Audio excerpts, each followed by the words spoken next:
ঠাস করে একটা শব্দ হলো। শব্দটা শুনে বুঝতে বাকি রইল না আমাদের, এই থাপ্পড়টা কারো মুখে মেরেছে। এবার কার মুখে থাপ্পড়টা পড়েছে আমরা একটু দেখি। এবার সামনে তাকিয়ে দেখি একটা ছেলে মুখে হাত দিয়ে দাঁড়িয়ে আছে। তার সামনে একটা মেয়ে দাঁড়িয়ে আছে। মেয়েটা অনেক সুন্দরী ও আধুনিক। কেননা সচরাচর মেয়েরা যা পারে, ওই মেয়েটা সে অনুযায়ী একটু বেশি আধুনিক।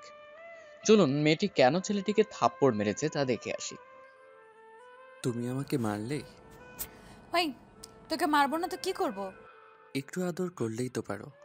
যত বড় মুখ নয় তত বড় কথা তোর। কি করে আসে? আমি তোমাকে ভালোবাসি। আয়নায় কখনো নিজের চেহারা দেখেছিস কখনো? জানি আমি একটু কালো, তাই বলে অতটা কালো নই যে যতটা কালোতে তোমার আকাশকে বিয়ে করলে অসুবিধা হবে। দেখ, তোকে আমি আবারও মানা করতেছি, আমার পেছনে ঘুরঘুর করে নিজের সময় নষ্ট তুই করিস না। তাই ভালো হবে আমার পেছনে ঘোরা বন্ধ করে দে। যদি না করিস তবে সবে মাত্র থাপ্পড় দিয়েছি, যদি আমার কথা না শুনিস তাহলে তোকে আমি মেরেই ফেলবো। তাই ভালো হবে। আকাশের কথায় ইরা এবার একটু অবাকই হলো। তাই আবার ইরা জিজ্ঞেস করে, তোর দেখি মরার অনেক শখ, তা এতই যখন মরার শখ, তা কোথাও গিয়ে মরে গেলেই তো পারিস। শুধু মায়ের মুখের দিকে তাকিয়ে আমি বেঁচে আছি, নয়তো অনেক আগেই মরে যেতাম। তুই মর অথবা বেঁচে থাক, তাতে আমার কিচ্ছু যায় আসে না। তুই শুধুমাত্র আমার পেছনে ঘুরঘুর করা বন্ধ করে দে। ঠিক আছে, আর তোমার পিছনে ঘুরঘুর করব না। শুধু এতটুকু বলবো, আমি একদিন না একদিন তুমি আমার জীবনে অবশ্যই আসবে। তুই শুধুমাত্র স্বপ্নই দেখতে থাক, তোর সে স্বপ্ন কখনো পূরণ হওয়ার তো দূরের কথা, কখনো সম্ভব না। তাই আমার মুড খারাপ হওয়ার আগে এখান থেকে যা তুই। আকাশ চোখের পানি মুছতে মুছতে চলে আসে ভার্সিটি থেকে। এখন চলুন আপনাদের আকাশ ও ইরার সম্পর্কে কিছু তথ্য দিই, কারণ গল্প পড়ার জন্য এই তথ্যগুলো আপনাদের জানা অনেক জরুরি। কেননা না জানলে গল্পটা পড়ে কিছু বুঝতে পারবেন না। আগে তাহলে আকাশের সম্পর্কে কিছু বলে আসি। আকাশ হচ্ছে গল্পের নায়ক। ওর পুরো নাম পারভেজ হোসেন আকাশ। আকাশের পরিবারে ওর মা ও ভাই এবং ভাবি, মোট 4 জনের ওতে বসবাস। আকাশ অন্য সব ছেলের থেকে একটু কালো, তবে সত্যিকারে আকাশের মুখ কালো হওয়ার একটা ঘটনা আছে, যা আমি আপনাদের পরে জানাবো। আকাশের পরিবারে আকাশ অনেক অবহেলার শিকার। কোনো না, আকাশের ভাবি আকাশকে একটুর জন্য সহ্য করতে পারে না। আকাশের ভাই ও মা অনেক ভালো, সেজন্য আকাশ এখনো ওর পরিবারে থাকতে পেরেছে। এখন তো আকাশের সম্পর্কে কিছু তথ্য জানতে পারলেন। এবার চলুন গল্পের নায়িকা ইরার সম্পর্কে আপনাদের জানাই। ইরা গল্পের নায়িকা। এরার আরো একটা ছদ্মনাম আছে, সে নামটা হলো নুসরাত জাহান ইরা। ইরা অনেক রাগী আর বদমেজাজি, তার সাথে একটু অহংকারী। কেননা ও অনেক সুন্দরী বলে ও নিজের রূপ নিয়ে অহংকার করে। এরা ওর বাবা মায়ের একমাত্র বড় মেয়ে। এরার ছোট একটা বোনও আছে। এখন চলুন গল্পে ফিরে যাই। স্যার, আপনি কাঁদছেন? তুমি এখানে কেন? স্যার, আমি তো কিছু কাজে এসেছি ভার্সিটিতে, কিন্তু আপনি কাঁদছেন কেন? সে অনেক কাহিনী, এখন বলতে পারবো না। ঠিক আছে স্যার। স্যার, আপনি তাহলে কবে আবার ফিরে আসবেন? যেদিন আমার আবার আগের চেহারা ফিরে পাবো, সেদিন আমি আবারও আসবো। ঠিক আছে স্যার, যদি আপনার কখনো প্রয়োজন হয় আমাদের সাথে অবশ্যই যোগাযোগ করবেন। আমিও আমার টিম আপনার সহায়তা অবশ্যই করব। আচ্ছা, আমি তাহলে বাসায় যাচ্ছি। এইদিকে আকাশ বাসায় চলে আসে। বাসায় এসে নিজের রুমে চলে আসে। রুমে এসে ওর মাকে ডাকে। মা, মা, কোথায় তুমি? এই তো আমি। কি হয়েছে বাবা তোর? মুখটা এমন দেখাচ্ছে কেন? মা, কিছু হয়নি, আমাকে খেতে দাও। তুই নিচে আয়, আমি তোর জন্য খাবার দিচ্ছি। ভাবি কোথায়? তুই এসেছিস বলে রুমে চলে গিয়েছে। জানি আমি মা, আমার চেহারা কালো বলে আমার দিকে তাকাতে উনি পাচ্ছে না। তেমন কিছু না আকাশ। মা, আমি জানি। তাছাড়া তুমি চিন্তা করো না, আমার মুখ ঠিক করার জন্য অ্যান্টিবায়োটিক ওষুধ তৈরি করা হচ্ছে। ওই ওষুধ তৈরি হয়ে গেলে আমার এই কলঙ্ক উঠে যাবে, তখন আমি আবার স্বাভাবিক জীবনে ফিরে আসতে পারবো। আচ্ছা যা, গিয়ে তুই একটা কাজ কর, খেতে আয়, আমি বরং তোর খাবার দিচ্ছি। এইদিকে আকাশ নিচে নামে ফ্রেশ হয়ে নিচে নেমে খাবার খেতে বসে। তখন আকাশ ওর ভাইয়ের কথা জিজ্ঞেস করে। মা, ভাইয়া কোথায়? ও তো অফিসে গিয়েছে। তা ভাইয়ার জন্য খাবার পাঠিয়েছো?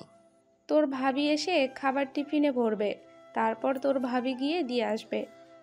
তুমি ভাবিকে বলে দিও, এইভাবে ভাবির বাইরে যাওয়াটা ঠিক না। তাছাড়া আমি দিয়ে আসবো খাবার।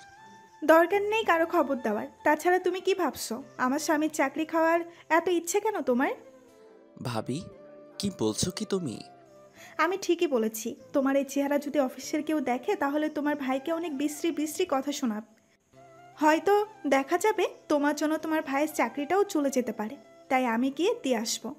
এদিকে আকাশের চোখের পানি ঝরতে থাকে, কেননা এই গল্পে এত রহস্য আছে যে আপনারা বুঝতেও পারবেন না কোন দিক দিয়ে গিয়ে কোন দিক দিয়ে শেষ হবে। সেজন্য আপনাদের পুরো গল্প অবশ্যই পড়তে হবে, কেননা আপনারা যদি একটা পর্ব মিস করে ফেলেন তাহলে গল্পের অনেক কিছু আপনারা বুঝতে পারবেন না। আকাশ চোখ থেকে পানি পড়ছে, আর অন্য দিক দিয়ে আকাশ, আমি তোর যন্ত্রণা বুঝতে পারি। অদ্রি মনে করে এই সব কিছু আবিরের অবদান, কিন্তু যখন ও জানতে পারবে এই সব কিছু। থাক না মা এইসব কথা। তাছাড়া আমি এখন আর এইসব কিছু নিয়ে ভাবি না একটুও। সেই 2 বছর থেকে অবহেলা সহ্য করে আসতেছি। তাছাড়া ভাবি প্রেগনেন্ট। এই অবস্থায় এইভাবে জার্নি করাটা ভাবির জন্য ঠিক না। আমি তো কিছু বললেও শোনে না। তাছাড়া তোর কথা তো বাদেই দিলাম। তোর ভাইয়া যেখানে কিছু বলে না সেখানে আমরা কি বলবো বল? মা, ভাইয়া ঠিকই বলে, তাছাড়া ভাবি শুনতে চায় না। কি বলছিস? মা, ঠিকই বলছি। ভাইয়াও অনেকবার বোঝালো, কিন্তু ভাবি কোনো কথাই শুনলো না। এইদিকে অদ্রি খাবার রেডি করে বেরিয়ে পড়ে। অন্যদিকে এইদিকে অদ্রি অফিসে চলে আসে। অফিসে সে খাবার দেয় আবিরকে। আবির খাবার নিয়ে বসে আছে। তখন অদ্রি বলে, কি ব্যাপার, তুমি খাচ্ছ না কেন? তোমাকে আমি কতবার মানা করেছি তুমি এই অবস্থায় আসবে না, তারপরও তুমি আমার কোনো কথাই শোনো না। তা নিয়ে তোমাকে ভাবতে হবে না। তোমার ভাইকে দিয়ে পাঠাবো। আর ওর জন্য তোমার চাকরি যাক তা আমি চাই না। ওর জন্য আমার চাকরি কেন যাবে? ওর যে চেহারা, এই চেহারার জন্য কেউ দেখলেও যদি জানতে পারে ও তোমার ভাই, তাহলে অফিস থেকে তোমাকে তোমার বস বের করে দিতে বেশি সময় লাগবে না। তোমাকে বুঝিয়ে লাভ নেই, তুমি যাও এখান থেকে। এইদিকে অদ্রি একটা ভেঙচি কেটে বেরিয়ে আসে। পথের মধ্যে অদ্রি বাড়ির জন্য কিছু বাজার করে নেয়। বাজার করে বাড়িতে এসে কিচেন রুমে যায়। ওখানে গিয়ে বলতে থাকে, আমি এই বাড়িতে খেটে মরি আর সেখানে অনেক নবাবের ছেলে খেয়ে খেয়ে থাকে। আমি এই অবস্থায় এত কষ্ট করি, কারো কি চোখে পড়ে না? দেখো বৌমা, তুমি এরকম চেঁচাবে না। আকাশ তো তোমাকে বলেছে ওই সব করবে, কিন্তু তুমি তো ওকে কোনো কিছু করতেও দাও না। কেন করতে দিব? আপনার ছেলের এই চেহারা দিয়ে বাজার করবে, তা আমি রান্না করে খাবো? তা ভেবেছেন কি করে? তাছাড়া এই সংসার আমার স্বামীর টাকাই চলে, আপনার ছেলের টাকাই না। তাই আমি যা বলবো তাই হবে। ভুলে যেও না, এটা আমার বাড়ি, তোমার না। আসলে আমি তো ভুলেই গিয়েছি, এটা আপনার বাড়ি। এখন যেহেতু মনে আছে, তাহলে পরবর্তীতে কথাটা মনে রাখবে। তুমি আমার ছোট ছেলেকে একটুও সহ্য করতে পারো না। কখনো তা করবও না। এদিকে আকাশ রাতে বেরিয়ে চলে আসে রাস্তার পাশে, কেননা আকাশকে নেওয়ার জন্য কয়েকটা গাড়ি এসেছে। আকাশ ওখানে যায়। কয়েকজন লোক নেমে গাড়ির দরজা খুলে দিলে আকাশ ভেতরে চলে আসে। এরপর গাড়ি চলতে থাকে। অন্যদিকে তোরা নাকি ওই ছেলেটাকে মেরে ফেলেছিস? মেরে ফেলেছিস তো, কিন্তু হঠাৎ এত বছর পর জিজ্ঞেস করছেন, কোনো কিছু হয়েছে কি? আসি শিওর হতে এই কথা বললাম। তাছাড়া আমার কেন জানি মনে হচ্ছে ওই ছেলেটা এখনো বেঁচে আছে। বস, কি যে বলেন আপনি! এত বড় একটা নিউক্লিয়াস বোমার আঘাত ও শরীরে লেগেছে, এরপর ও বাঁচবে কি করে? বস, আপনি নিজেও জানেন তা কখনোই সম্ভব না। ওই বোমার আঘাত থেকে কখনো বের হয়ে আসতে পারবে না। তোমরা নিজেদের কাজ করো। 2 দিন পর আমার বস আসবে, তখন যেন ওনার উপরে কোনো হামলা যেন না হয়। চিন্তা করবেন না, আমি সব ব্যবস্থা করে নিব। ওনাকে আমরা সিক্রেটভাবেই রাখবো। তোমরা তোমাদের কাজে যাও এখন। এদিকে ওরা নিজেদের কাজ করতে থাকে। অন্যদিকে আকাশ কিছু অফিসারের সাথে চলে আসে ল্যাবে। এই ল্যাবে সব ধরনের ট্রিটমেন্ট করা হয় এবং এর অ্যান্টিবডি তৈরি করা হয়। আকাশ চলে আসে ওখানকার ডক্টরের কাছে। ডক্টর, আমি কি আগের রূপ পাবো না আবার? অবশ্যই পাবে তুমি, তবে তার জন্য একটু কষ্ট করতে হবে তোমাকে। যেমন? এই ট্রিটমেন্ট তোমাকে সপ্তাহে 1 দিন করে দেওয়া হবে। প্রতি সপ্তাহে রাতে চলে এসো। এই কেমিক্যাল তোমার শরীরে লাগাবো, এতে করে তোমার শরীরে থাকা কালো আবরণগুলো উঠে যেতে থাকবে।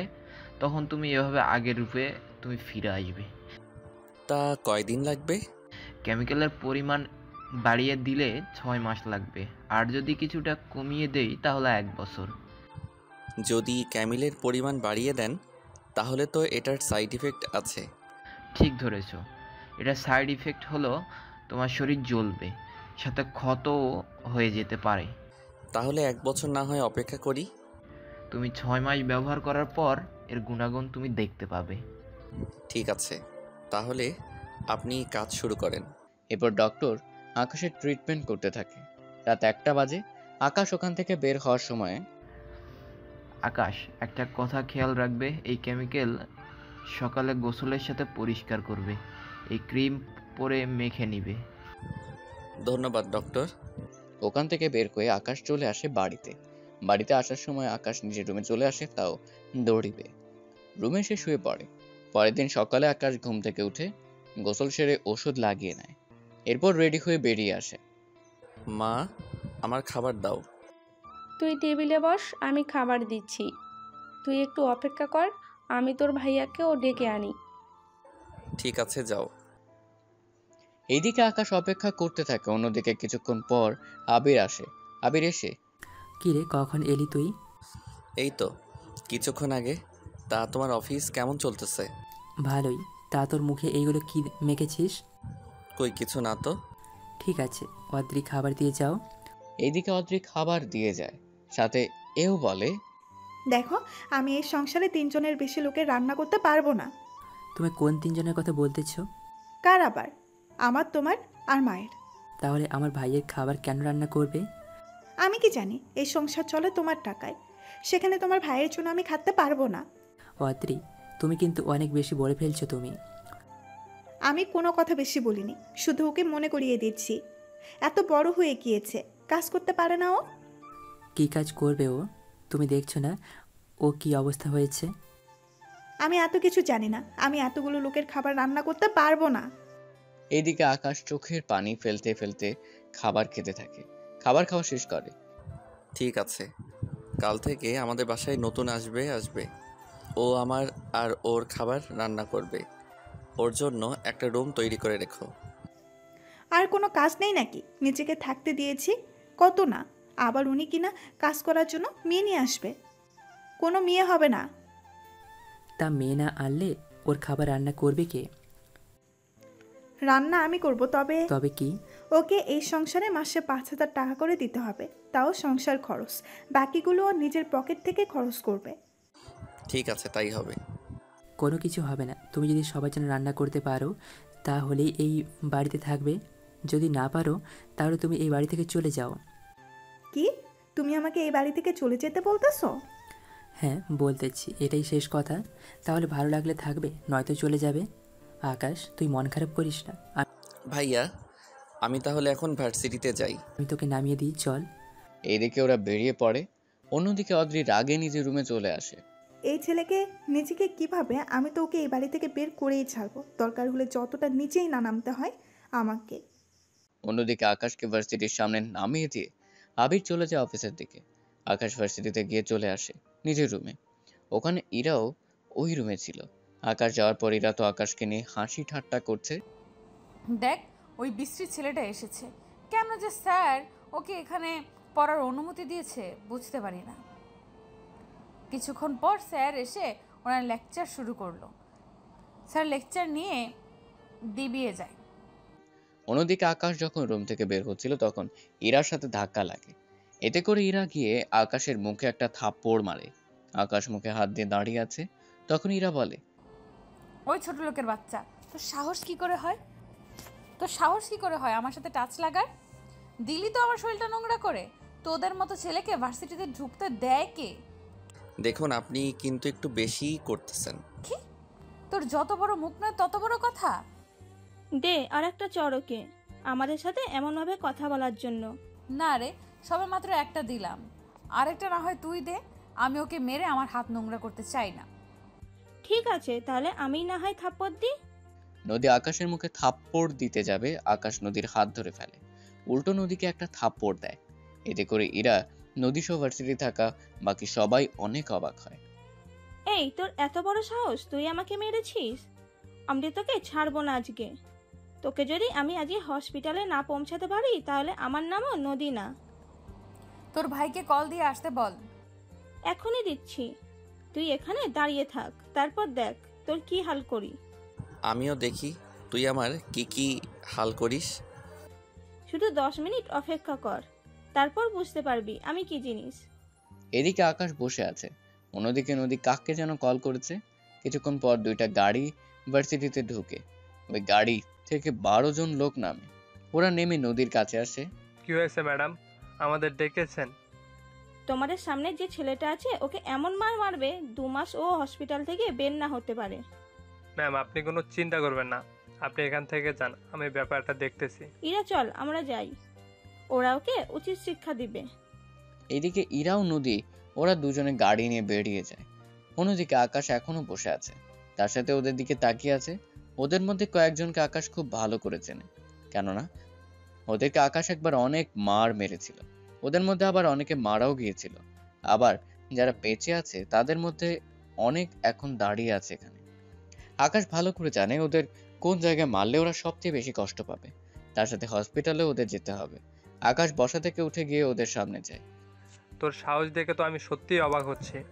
এখন ও তো সাহসে কিছু দেখলাম না। যেখানে আমাদের দেখলে সবাই ভয় পায়, সেখানে তুই আমার সামনে দাঁড়িয়ে আছিস, এই ভেবে আমি অবাক হচ্ছি।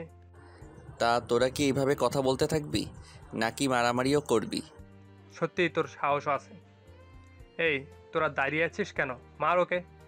ওরা সবাই মিলে আকাশকে মারার জন্য আসে। আকাশ উল্টো ওদের সবাইকে মারতে থাকে। ওরা অনেকে মার খেয়ে মাটিতে শুয়ে আছে, কিছু লোক এখনো মার খাওয়া বাকি আছে। কি রে, থেমে গেলি কেন? তুই কে বলতো? তা জেনে কি করবি তুই? তোর মারার স্টাইল আমার থেকে পরিচিত লাগতেছে। তা শুধু কি কথাই বলতে থাকবি নাকি মারামারি করবি? লোকগুলো পালাতে যাবে, আকাশ ওদেরকে দৌড়ে দৌড়ে মারতে থাকে। ওরা মার খেয়ে পড়ে থাকে। কিছুক্ষণ পর ওরা সবাই মাটিতে শুয়ে আছে। অন্যদিকে একটা লোক আকাশের মাথায় বাড়ি দেয়। বাড়ি খেয়ে আকাশের মাথা থেকে রক্ত পড়তে শুরু করে। তবুও আকাশ থেমে থাকেনি, ওদের মারতে থাকে। ওরা মার খেয়ে পড়ে থাকে। এইদিকে আকাশও মাটিতে শুয়ে আছে। অন্যদিকে রবি তখন ভার্সিটিতে আসে। রবি আকাশকে দেখে দৌড়ে কাছে আসে। স্যার স্যার কি হয়েছে আপনার? আর এরা কারা? পরে জানাবো, আগে আমাকে হসপিটালে নিয়ে চলো। চলুন স্যার, এক্ষুনি নিয়ে যাচ্ছি। এদিকে আকাশকে হসপিটালে নিয়ে যায়। রবি হসপিটালে নিয়ে যাওয়ার পর রবি আকাশের ভাইকে কল দেয়। এদিকে ডক্টর জানায় ওনাকে এখনই অপারেশন করাতে হবে। তা করুন, সমস্যা কি? আগে টাকা জমা করুন, তারপর অপারেশন শুরু করব। এই তোরা ডক্টর না কসাই? রোগীকে যেখানে সুস্থ করবি তা না করে তুই টাকা ছাড়া অপারেশন করবি না? যদি ওর কিছু হয় তাহলে তোকে আমি বাঁচতে দিব না। তাই এই অপারেশন তুই করবি, নয়তো তোকে আমি বাঁচিয়ে রাখবো না।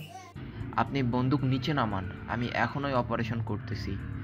মনে রাখবেন, ওনার যদি কিছু হয় তাহলে তো আপনি মারা যাবেন, তার সাথে আপনার পরিবারও। এদিকে ডক্টর একদিক দিয়ে আকাশের অপারেশন করছে, অন্যদিক দিয়ে একজন নার্স পুলিশকে কল দেয়। কিছুক্ষণ পর পুলিশও আসে, তার সাথে অপারেশনও শেষ হয়ে যায়। অপারেশন শেষ হওয়ার পর অপারেশন সাকসেস। রবি ডক্টরের সাথে কথা বলছে। অন্যদিকে আবির হসপিটালে চলে আসে। আবিরের পিছনে পিছনে পুলিশও ওখানে চলে আসে। পুলিশ এসেই রবির হাতে হাত কড়া পরিয়ে দেয়। এতে রবি তো অবাক হয়, সাথে আবিরও। কি ব্যাপার অফিসার, আপনি ওকে অ্যারেস্ট কেন করেছেন? ওনার কাছে বন্দুক আছে, তাছাড়া ইনি ডক্টরকে মারার হুমকিও দিয়েছে। কিন্তু কেন দিয়েছে তা তো জিজ্ঞেস করবেন। দেখুন, ওনার কাছে বন্দুক আছে, তাই আমরা ওনাকে অ্যারেস্ট করব। কিন্তু উনি কে? ওনাকে তো চিনলাম না। আমি আপনার ভাইকে হসপিটালে নিয়ে আসছি, কিন্তু ডক্টর টাকা না পেলে চিকিৎসা করবে না, তাই আমি বাধ্য হয়ে ওনাকে হুমকি দিয়েছি। ডক্টর দেখুন, আপনাদের কাজ হচ্ছে মানুষকে বাঁচানো। টাকার জন্য কাউকে মৃত্যুর মুখে ফেলে দিতে আপনারা পারেন না, তাই আগে চিকিৎসা করবেন, তারপর বাকিটা দেখা যাবে। কিন্তু মিস্টার রবি, আমাদের কিছু করার নেই। আপনার কাছে বন্দুক পাওয়া গিয়েছে, তাই আপনাকে আমরা নিয়ে যাচ্ছি। আমার ভাইয়ের জন্য আপনার এত বড় ক্ষতি হয়ে গেল। চিন্তা করবেন না, আমি পুলিশ স্টেশনে যাব আর চলে আসব। কিন্তু কি করে আসবে? তাছাড়া তুমি কে? তোমাকে তো চিনলাম না। আকাশ স্যার আমাকে চিনে, আমি তাহলে যাচ্ছি। শুধুমাত্র যাবো আর আসবো, তাছাড়া কল দিলে তো এখান থেকে যেতেই হবে না। আসলে আপনার পরিচয় কি? রবি পকেট থেকে একটা কার্ড বের করে পুলিশ অফিসারকে দেখায়। উনি কার্ড দেখে রবিকে স্যালুট করে। সরি স্যার, আমাদের ক্ষমা করে দিন, আমরা চলে যাচ্ছি। ঠিক আছে, যান। তাছাড়া আপনারা আপনাদের দায়িত্ব পালন করেছেন, এবার আপনারা আসতে পারেন। পুলিশ চলে যায়, অন্যদিকে আকাশ চলে যায়। অন্যদিকে ওরা অপেক্ষা করতে থাকে। রাতের বেলায় আকাশের জ্ঞান ফেরে। আকাশ তাকিয়ে দেখে আবির ও রবি পাশে বসে আছে। আকাশের জ্ঞান ফিরতেই উঠতে হবে না, মাকে আমি এখনও বলিনি। তাছাড়া মা জানলে আরও বেশি চিন্তা করতে থাকবে। তাছাড়া তোকে আমি কালকেই নিয়ে যাব। রবি চলে যাওয়ার পরের দিন আবির আকাশকে নিয়ে বাসায় আসে। বাসায় আসতেই আকাশের মা এসে জড়িয়ে ধরে। কি হয়েছে তোর? এসব কি করে হলো?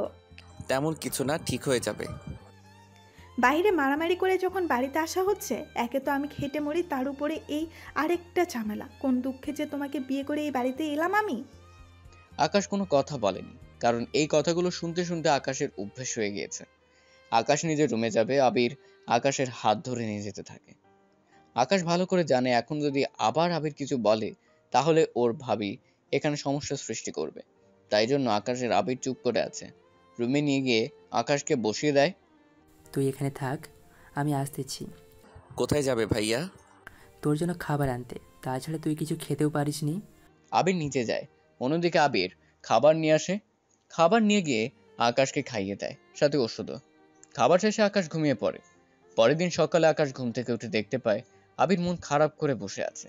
তাই আকাশ জিজ্ঞেস করে, ভাইয়া কি হয়েছে? তোর ভাবির ছোট বোন আসবে। এটা তো ভালো কথা, কিন্তু এতে সমস্যা কোথায়? ও এখানে 1 মাসের মতো থাকবে। তা তো বুঝতে পারলাম, এরপরে কি হয়েছে তা বলো আমাকে। তোর ভাবি তোকে ওই 1 মাসের জন্য বাড়ি থেকে বের করে দিতে চাইছে। আমি থাকলে সমস্যা কোথায়? তোর এই অবস্থা নাকি ওর বোন দেখতে পারবে না, তাই তোর ভাবি চায় ওর বোন এখানে থাকবে ততদিন তোকে বাড়িতে রাখবে না। এই ব্যাপার? তাতে এত চিন্তার কিসের? আমি না হয় 1 মাস অন্য কোথাও গিয়ে থাকবো। মাথা খারাপ নাকি তোর? এই অবস্থায় তুই এইগুলো কি বলছিস? এইগুলো ঠিকই তো বলছি, আমি চাই না এখানে কোনো অশান্তি হোক। তুই কোথাও যাবি না, যা হওয়ার পরে দেখা যাবে। কিন্তু ভাইয়া, এতে তো আমারই সমস্যা হবে। কি সমস্যা হবে? আমি এখানে থাকলে ভাবির বোন যদি আমার নামে উল্টাপাল্টা কোনো দোষ চাপিয়ে দেয়, তখন তো তোমরা সবাই আমাকে খারাপ ভাবতে থাকবে। ওই রকম কিছু হলে তখন দেখা যাবে। তাছাড়া আমি জানি আমার ভাই ওই রকম কোনো কিছু করতেই পারে না। তাছাড়া যা হওয়ার তখন দেখা যাবে। আমি অফিসে যাচ্ছি, তোর ভাবির বোন 1-2 দিনের ভিতরে চলে আসবে। তুই একটু সাবধানে থাকিস। ঠিক আছে ভাইয়া, তাই হবে। আবির অফিসে চলে যায়। আকাশ অনেক ভোর হচ্ছিল, তাই বসে বসে টিভি দেখছিল। তখন অদ্রি রুমে আসে। এই, তোর ভাই তোকে কিছু বলেছে কি? বলেছে। তাহলে বিকেলেই বের হয়ে যাবি। কেন বের হব? কেন বের হবি মানে? আবিরকে তোকে বলেনি আমার ছোট বোন আসবে? ভাইয়া তো বলেছে। তাহলে বের কেন হবি না? আমার মাথায় এই অবস্থা, তারপর কখন কি হয়ে যায় তাই তো বলতে পারছি না আমি। যাই হয়ে যাক না কেন, মোড়ে তো আর যাবি না, তাই বিকেলেই বের হয়ে যাবি। এটা এটা আমার বাবার বাড়ি। ভাইয়ারও যতটুকু এই বাড়িতে থাকার অধিকার আছে, আমারও এই বাড়িতে থাকার অধিকার আছে। অধিকারের কথা যখন বলছিস, আজকে থেকে তুই যতদিন না পর্যন্ত রোজগার করতে পারবি ততদিন পর্যন্ত আমি তোর জন্য কোনো খাবার রান্না করব না। আমিও দেখি কে তোকে রান্না করে খাওয়াই। কথাগুলো বলে অদ্রি রাগ দেখে ওখান থেকে চলে গেল। অন্যদিকে আকাশও তেমন কিছু না ভেবে শুয়ে থাকে। দুপুর গড়িয়ে গেল, আকাশকে এখনো খাবার দিচ্ছে না। তাই আকাশ ওর মাকে ডাকে। মা, মা, ও মা। কি হয়েছে? মা, আমার খিদে পেয়েছে। তুই বস, আমি খাবার নিয়ে আসতেছি। ওকে কোনো খাবার দিব না আমি। বৌমা, কি বলছো এসব? আমার ছেলে একে তো অসুস্থ, তার উপর তুমি এইসব কি বলতেছো? আমি ঠিকই বলেছি, আপনার ছেলে যতদিন না পর্যন্ত সংসারে টাকা না দিবে ততদিন পর্যন্ত আমি ওর জন্য কোনো খাবার রান্না করতে পারবো না, এটাই আমার শেষ কথা। এই সংসারে তো আমিও টাকা দেই না, তাহলে আমাকে কেন খেতে দিচ্ছ? এটা আপনার বাড়ি, তাই সেই হিসাবে আপনাকে খেতে দিচ্ছি, নয়তো কত আগে আমি বের করে দিতাম। দেখুন, আমি পারবো না, আমার স্বামী রাত দিন খেটে মরে, আর সেখানে আপনার এই ছেলেকে আমি খাওয়াতে পারবো না। তাই আপনি আপনার ছেলেকে বলে দিবেন, যদি সংসারে টাকা না দিতে পারে আমি ওর জন্য খাবার রান্না করতে পারবো না। অদ্রি চলে যায়। অদ্রি যাওয়ার পর আকাশের মাও চলে আসে। এরপর আকাশ কল দেয় রবিকে। রবি কল ধরে আকাশ রবিকে বলতে থাকে। রবির সাথে কথা বলা 30 মিনিট পর রবি আকাশের বাড়ির দরজার সামনে এসে দরজায় টোকা দেয়। অদ্রি এসে দরজা খুলে দিয়ে যায়। কাকে চাই? আকাশ, স্যারের কাছে যাব। তা ওনার রুম কোনটা? ওই ভিখারির বাচ্চা আবার স্যার হলো কবে থেকে? এখানে খাবার আছে, তাই এবার আমাকে সাইড দিলে আমি রুমে যেতে পারতাম। যা তাড়াতাড়ি, বেশি সময় যেন না লাগে। কি যে বলেন না, আমাকে যদি আগে সব কিছু বলে দিত তাহলে এতক্ষণে আপনার অবস্থা আমি খারাপ করে দিতাম। ও তাই বলেন? কি আমাকে কথাটা বলেছিস তুই? আপনাকে কেন বলতে যাব? আচ্ছা স্যার, খাওয়ার সময় হয়ে যাচ্ছে, ওনাকে খাওয়াতে হবে আমার। যা তাড়াতাড়ি। রবি খাবার নিয়ে আসে। আকাম খাবার খাচ্ছে। আকাশ রবিকে সবকিছু বলতে থাকে, সাথে খাবারও শেষ করে। সবটা জেনে রবি বলে, স্যার একটা কথা বলার ছিল। কি কথা? 1 মাস পর একটা মিশন আছে, যদি উনি ওই মিশনে আমাদের সাথে যেতেন। তুই তো জানো আমি নিজেকে যতদিন না পর্যন্ত ঠিক করে নিতে পারবো ততদিন আমি কোনো মিশন তো দূরের কথা ক্যাম্পেও আসবো না। কিন্তু স্যার আপনাকে আসতেই হবে, এই মিশনে আপনাকে ছাড়া হবে না। তোমার বড় স্যারকে বলো আমার সাথে যেন যোগাযোগ করে নি। ঠিক আছে স্যার, আমি বড় স্যারকে বলবো। ঠিক আছে। পরের দিন সকালে বড় স্যার আকাশকে কল দেয়। আকাশ ওনার সাথে কথা বলার জন্য বারান্দায় যায়। জি স্যার বলেন। কেমন আছো আকাশ? আপনি তো ভালো করে জানেন আমি কেমন আছি। তা তো জানি। তা তোমার উপর অ্যাটাক করেছে কে? ওরা তেমন মাফিয়া গ্রুপের না, ওরা ভার্সিটির ছাত্র। ওরা তোমার উপরে অ্যাটাক কেন করেছে? সে অনেক কাহিনী। এখন তুমি আসছো তো? কিন্তু স্যার একবার এই একই মিশনে গিয়ে আমি নিজের শরীরের রং হারিয়েছি। এভার তেমন কোনো কিছু হবে না। এবার এর চেয়েও শক্তিশালী পোশাক আমরা বানিয়েছি, যা 1000 ডিগ্রি চাপ সহ্য করতে পারবে। এই অবস্থায় তোমার কোনো ক্ষতি হবে না। কবে আসতে হবে আমাকে? তোমার তো মাথায় আঘাত, তুমি 10 দিন পর আসো। এরপর তুমি একটু ট্রেনিং করবে। এতদিন না থাকায় তোমার ট্রেনিং চালু নেই, তাই এখন তুমি ট্রেনিং করতে পারবে। ঠিক আছে স্যার, তাই হবে। আমি তাহলে চলে আসব। তুমি তাহলে চলে আসো। তোমাকে তবে এই দেশে না, আমেরিকায় গিয়ে মিশন করতে হবে। অন্য দেশে গিয়ে মিশন কি করে? চিন্তা করো না, এই দেশের লোকেরাই তোমাদের নিবে। তার বিনিময়ে তোমরা যদি মিশন শেষ করতে পারো তাহলে ওরা তোমাকে আমাদের দেশে 1 কোটি টাকা দিবে। যদি তোমাদের আহত বা অন্য কিছু হও তবুও পাবে। তা ওই দেশের আর্মি কি আমাদের সাথে থাকবে? হ্যাঁ, তোমরা এখান থেকে যাবে 10 জন। তাছাড়া এদেশে ওদের আর্মি যাবে 50 জন। তুমি এই দেশে যাওয়ার পর ওরাই বাকিটা দেখবে। ঠিক আছে, আপনি তাহলে কাগজপত্র তৈরি করতে থাকেন। স্যারের সাথে কথা বলে আকাশ ঘুমিয়ে পড়ে। পরের দিন সকালে আকাশ ঘুম থেকে উঠে তৈরি হয়ে বেরিয়ে পড়ে। রাস্তা দিয়ে হাঁটছিল, তখন ইরা গাড়ি দিয়ে আকাশকে ধাক্কা দিতে গেলে আকাশ সামনে থাকা বাইকে দেখতে পায়, তাই সাথে সাথে ওখান থেকে সরে যায়। আকাশ সরে যাওয়ার পর ইরা গাড়ি না থামিয়ে চলে যায়। আকাশ ভার্সিটিতে এসে ইরা ও নদীর কাছে আসে। তোমরা দুজন চাওটা কি? কি চাই তুই কি বুঝিস না? ওই দিনের ঘটনার পর তুই ভুলে গেলি কি করে? ভুলিনি আমি। তা আমাকে এটা বলো এখন, আমাকে মেরে তোমাদের লাভটা হবে কি? অনেক লাভ হবে। কি লাভ একটু শুনি। লাভটা হচ্ছে তোর এই মুখ আমাদের আর দেখতে হবে না। সেজন্য আমাকে জানে মেরে ফেলতে চাও? হ্যাঁ চাই আমি। নদী চল এখান থেকে। ওরা দুজন চলে যাওয়ার পর আকাশ ক্লাস করতে যায়। ক্লাস শেষ করে আকাশ ক্যান্টিনে গিয়ে বসে। ওখানে বসার পর, স্যার আপনি যাচ্ছেন?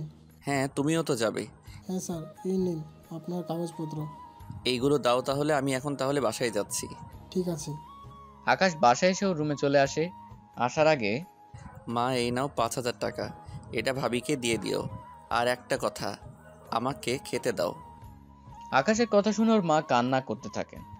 এই আমি কি দেখতেছি, তুই নিজের বাড়িতে ভাত কিনে তোকে খেতে হচ্ছে?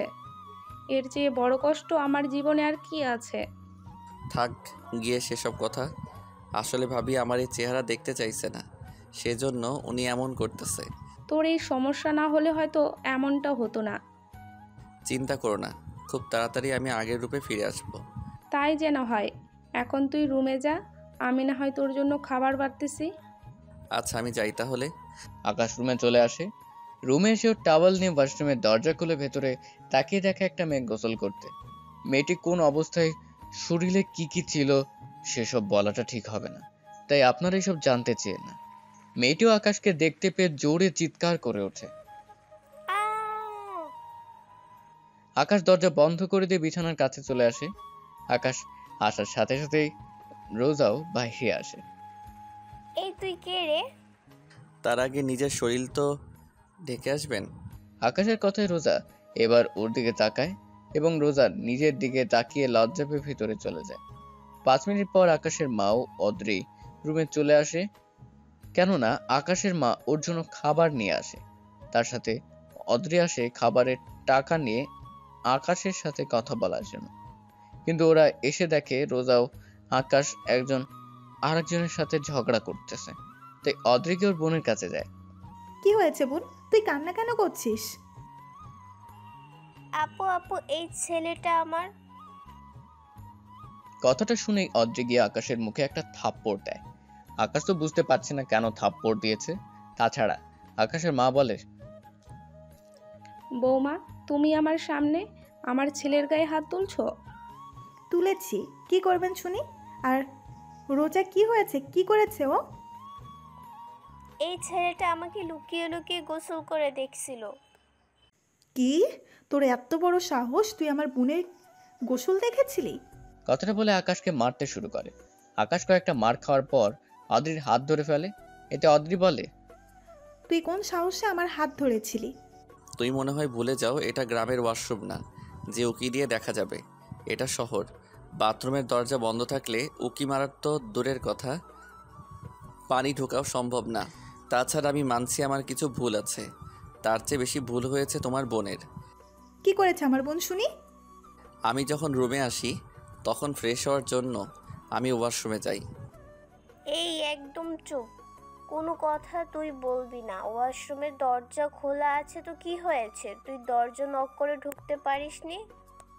এটা আমার পার্সোনাল ওয়াশরুম। এখানে আমি ছাড়া অন্য কেউ গোসল করার তো দূরের কথা, এখানে আসার সাহস পর্যন্ত পায় না কেউ। সেখানে কিনা আপনি আমার বোন তোর কোনো ক্ষতি করেনি তো? না আপু, কিন্তু এই ছেলেটি কে? ও তোর ভাইয়ের ছোট ভাই। কি, দেখতে এত কুষ্টি তো? শুধু তোর ভাইয়ের জন্য আমি ওকে বের করতে পারছি না, নয়তো অনেক আগেই বের করে দিতাম। আপু চলো তো, এই রুমে আমি আর থাকবো না। কাঁদিস না মা, বিশ্বাস করো আমি জানতাম না কেউ ভিতরে থাকবে। আমি তোকে বিশ্বাস করি, আমি জানি আমার ছেলে এমনটা কখনো করবে না। আচ্ছা, আমি তৈরি হয়ে নিচ্ছি, তবে একটা কথা বলার ছিল। কি কথা? আমি 10 দিন পর বাংলাদেশের বাইরে যাব। কেন যাবি? তুমি তো জানো আমি আগে ওই তুই আগে কি, আর 10 দিন পর কোথায় যাবি? তোর ভাইয়া আসুক, আজকে আমি বুঝাবো ওকে। বাসায় টাকা না দিয়ে ছোট ভাইকে বিদেশে পাঠাচ্ছে। আজকে যদি আমি এর বিচার না করেছি তাহলে আমার নামও অদ্রি না। অদ্রির রাগে কথাগুলো বলে চলে যায়। অন্যদিকে আকাশ নিজের মতো করে প্রস্তুতি নিতে থাকে, সব রকমের ব্যবস্থা করতে থাকে। অন্যদিকে আবির বিকালের পর বাসায় আসে। আকাশ তখন ড্রয়িং রুমে টিভি দেখছিল। ওই সময় আবিরও আসে। আবির আকাশকে বলে, আকাশ, ভাইয়া কিছু বলবে? তুই তো কখনো ড্রয়িং রুমে আসিস না, যদিও আসিস তাও খেয়ে চলে যাস, নিজের রুমে গিয়ে টিভি দেখিস। কিন্তু আজকে না ভাইয়া, এমনিতে এখানে। আমি রুমে ফ্রেশ হয়ে আসি। আচ্ছা ভাইয়া। আবির রুমের দিকে যেতে থাকে। তখন অদ্রি আবিরের কণ্ঠের আওয়াজ শুনে নিচে নেমে আস্তে আস্তে বলে, ওই তুই নিচে থাকো, একদম উপরে আসবে না। কেন, তোমার হঠাৎ কি হলো? নিচে থাকো, আমি এসে বলতেছি। অদ্রি নিচে নামে। এইদিকে রোজাও নিচে আসে। ওরা দুই বোন নিচে দাঁড়িয়ে আছে। কি হয়েছে তোমাদের, এইভাবে দাঁড়িয়ে আছো কেন? আপু তুই বল, আমার লজ্জা করতেছে। অদ্রি কি বলবে, তাড়াতাড়ি বলো, আমাকে ফ্রেশ হতে হবে। তার আগে এটা বলো, তুমি ওকে বিদেশে পাঠানোর জন্য এতগুলো টাকা কোথায় পেলে? কে বিদেশ যাচ্ছে আমি তো কিছু বুঝতে পারছি না। একদম ন্যাকা কান্না করবে না। আমি নিজের কানে শুনেছি তোমার ভাই 10 দিন পর বিদেশে যাবে। আকাশ, কথাগুলো কি সত্যি? হ্যাঁ ভাইয়া, আমি ওই কাজে যাব, তাও 5 দিনের জন্য। বুঝতে পেরেছি। তা অদ্রি, তুমি কি এটা বলার জন্য ডেকেছো? আরেকটা কথা বলার ছিল। কি কথা, তাড়াতাড়ি বলতে পারো না? তোমার ভাই লুকিয়ে লুকিয়ে আমার বোনের গোসল করা দেখেছিল। আকাশ, আমি তোর ভাবির কথা বিশ্বাস করতে পারছি না, তুই বল কি হয়েছে। ও কি বলবে, যা বলার আমি বলতেছি। তুমি চুপ করো। আকাশ, তুই বল কি হয়েছে। ভাইয়া, আমি ভার্সিটিতে থেকে নিজের রুমে আসি। তাছাড়া তুমি তো জানো এটা আমার পার্সোনাল রুম, তাই ওয়াশরুমে তো আমি ছাড়া আর কেউ যায় না। আমি রুমে এসে আমার আলমারি থেকে টাওয়েল বের করি। এরপর আমি ওয়াশরুমে যাই। তাছাড়া দরজা খোলা ছিল। আমি দরজা খুলে দেখি উনি ভিতরে গোসল করছিল। উনি আমাকে দেখে আর চিৎকার করে ওঠে। এরপর ভাবি তোর কিছু না বুঝেই আমাকে থাপ্পড় দেয়। এরপর কিছুক্ষণ কথা কাটাকাটি হয় ওনার সাথে। তারপর ওনার বোন ভাবিকে আরও কিছু উল্টাপাল্টা বুঝিয়েছে, সেজন্য উনি আমাকে আবারও মেরেছে। আকাশের কথা শুনে আবির একটা চড় বসিয়ে দেয়। আপনারা কি ভেবেছেন চড় আকাশকে দিয়েছে? আরে না, চড়টা মেরেছে অদ্রিকে। অদ্রি তো চড় খেয়ে মুখে হাত দিয়ে আছে। তোমার এত বড় সাহস, তুমি আমাকে মারলে? হ্যাঁ, মারলাম। দেখুন দুলাভাই, আপনার ভাই কি জানে না ওয়াশরুমে ঢুকতে গেলে দরজায় নক করে ঢুকতে হয়? তুমি তো অনেক বড় হয়েছো, বুঝতেও শিখেছো। তা তুমি কি জানো না গোসল করার সময় দরজা বন্ধ করে রাখতে হয়? আমি তো জানতাম না এমন কিছু হবে। তাহলে অদ্রি, তুমি শুধু শুধু আমার ভাইকে মেরেছো। এর জন্য আকাশের কাছে ক্ষমা চাও। কি, তুমি আমাকে ক্ষমা চাইতে বলছো? হ্যাঁ বলছি। আর রোজা, এরপর থেকে যদি আমার ভাইয়ের নামে উল্টোপাল্টা কোনো কথা বলো তাহলে কিন্তু তোমাদের জন্য একদম ভালো হবে না। কথাটা মনে রাখবে। এখন ক্ষমা চাও। থাক ভাইয়া, লাগবে না, আমি রুমে যাচ্ছি। এদিকে আকাশ ক্যাম্পে গিয়ে ট্রেনিং করতে থাকে। কিছুদিন ট্রেনিং করে 10 দিন পর, ভাই আমি যাচ্ছি। কোথায় যাচ্ছিস? ভাই আমি আমেরিকায় যাচ্ছি, সেখানে 3 দিন থাকবো। তবে এখানে আসতে আসতে আমার 5 দিনের মতো লাগবে। সাবধানে থাকবি, নিজের খেয়াল রাখবি। তবে একটা কথা। কি কথা? আমি যদি ফিরে না আসি তাহলে মায়ের খেয়াল রেখো। এদিকে অদ্রি ও রোজা তাকিয়ে আছে, সাথে বলা বলি করতেছে। আপুরটা বিদায় হয়েছে, অনেক ভালো হয়েছে। রোজা, তুই এভাবে শান্তিতে থাকতে পারবি? হ্যাঁ, তোমার যে দেবর, আল্লাহ জানে ওরা তোমার দেবরকে দেখে ভয় পায় না। তাহলে তো ভালোই হবে। ওকে ওখান থেকে তাড়াতাড়ি করে বের করতে হবে। আকাশ বের হচ্ছে, কিন্তু ওরা হাসছে, তাই আকাশ ওদের কোনো কথা বলে না। আবির কোনো কথা বলে না। এইদিকে আকাশ বের হয়ে এয়ারপোর্টে আসে। ওখানে সবাই একত্রিত হয়। এরপর ওরা প্লেনে গিয়ে বসে। দীর্ঘ 7 ঘন্টার পর আকাশও ও টিম আমেরিকা এসে পৌঁছায়। ওখানে ওদেরকে নেওয়ার জন্য একদল স্পেশাল টিম আসে। ওরা এসে, আপনাদের মধ্যে আকাশকে? জি আমি আকাশ। কেন? স্যার আমি রাশেদ, এখানকার স্পেশাল টিমের প্রধান। আর আমাকে বলা হয়েছে আপনাকে যেন ফলো করি এবং আপনার কথা মতো যেন সব কিছু করি। কিন্তু স্যার, একটা কথা বলবো কি? কি কথা বলো? স্যার, আপনার এই অবস্থা কি ওই ঠিকই ধরেছ। কথাটা বলা মাত্রই রাশেদ গিয়ে আকাশের পা ছুঁয়ে সালাম দেয়। ধন্য আমি স্যার, আপনাকে আমার কাছে পেয়ে সত্যি আজকে আমি নিজেকে ধন্য মনে করি। এখন তাহলে যাওয়া যাক। Sure sir. ওরা যেতে থাকে। পথে আকাশ ওদের সাথে কথা বলতে থাকে। পথে কথা বলতে আকাশ মিশন সম্পর্কে অনেক তথ্য পায়। সে তথ্যগুলো আকাশ আয়ত্ত করতে থাকে। সবটা শেষ, গাড়িগুলো থেমে যায়। আমরা কি চলে এসেছি? না তো, এখানে গাড়ি থামলো। তাই ওরা সামনে তাকিয়ে দেখে রাস্তায় ফিন পড়ে আছে। তাই ওরা গাড়ি সাইড করতে থাকে। কি হয়েছে? স্যার, আপনি গাড়িতে থাকুন, আমি নেমে দেখতেছি ব্যাপারটা আসলে কি। দেখুন তাহলে কি সমস্যা। যদি বেশি সমস্যা হয় আমাকে অবশ্যই বলবেন। কোনো সমস্যা হবে না, আপনি অপেক্ষা করুন। এদিকে ওরা গাড়ি থেকে নামে। গাড়ি থেকে নেমে ওরা চারদিকে দেখতে থাকে। তখনই গুলি চলার আওয়াজ শুনতে পায়। এতে করে সব অফিসার গাড়ির পিছনে চলে আসে। দেখতে থাকো, কেউ গুলি করতেছে কি। অন্যান্য লোকেরা দেখতে থাকে। অনেক কিছুর পর ওরা দেখতে থাকে। অনেক খোঁজাখুঁজির পর ওরা 5 জন লোককে দেখতে পায়। তা ওরা বিভিন্ন টাওয়ারে। সেজন্য ওরা তাড়াতাড়ি করে গাড়ি ব্রেকে না নিয়ে গাড়ির সামনে একটা চুম্বকের পাত সামনে রেখে দেয়। এতে করে সামনে থাকা সব ধরনের ফিন ওই চুম্বকে এসে আটকে যায়। কিছু অফিসার থেকে যায়, আবার কিছু অফিসার গাড়ি নিয়ে ওই জায়গায় ত্যাগ করে। কিছুক্ষণ পর ওখানে কি হয়েছে ঠিক বুঝতে পারলাম না। কারা আমাদের উপর হামলা করেছিল? স্যার, আসলে কি বলবো বুঝতে পারছি না। কেউ হয়তো আপনাদের এখানে আসার খবর লিক করে দিয়েছে। তা তোমাদের এজেন্সির মধ্যে এই কাজটা কে করতে পারে? আমি। ওহ, তাই ভাবছি কি করা যায়। একটা কাজ করো, অফিসের সব জায়গায় তো সিসিটিভি আছে তাই না? তা তো আছে, কিন্তু কেন? তাহলে চিন্তা করো না, আমি কয়েক মিনিটে এর পিছনে আছি, তাকে খুঁজে বের করবই। কীভাবে? তাছাড়া আমরা তো এখন গেস্ট হাউসে যাব। ওখানে আপনাদের সর্বোচ্চ নিরাপত্তা দেওয়া হবে। যেখানে আমরা এসেছি দেশের শত্রু বিনাশ করতে, এখন সেখানে যদি আমাদেরকেই এমন সিকিউরিটি দিয়ে রাখা হয় তাহলে কি হবে একটু ভেবে দেখেছেন কি? এমন করে বলবেন না। তাছাড়া আপনারা তো ওখানে ফর্মাল পোশাকে থাকবেন না, থাকবেন সিভিল ড্রেসে। তার উপর আবার কোথাও পিস্তল খুঁজবেন, তাই এই সব কিছু। এখন কোনো কথা না বলে গাড়ি আগে অফিসের দিকে নিন। কেন স্যার? নিতে বলছি নিন, এত প্রশ্ন কেন করেন আপনি?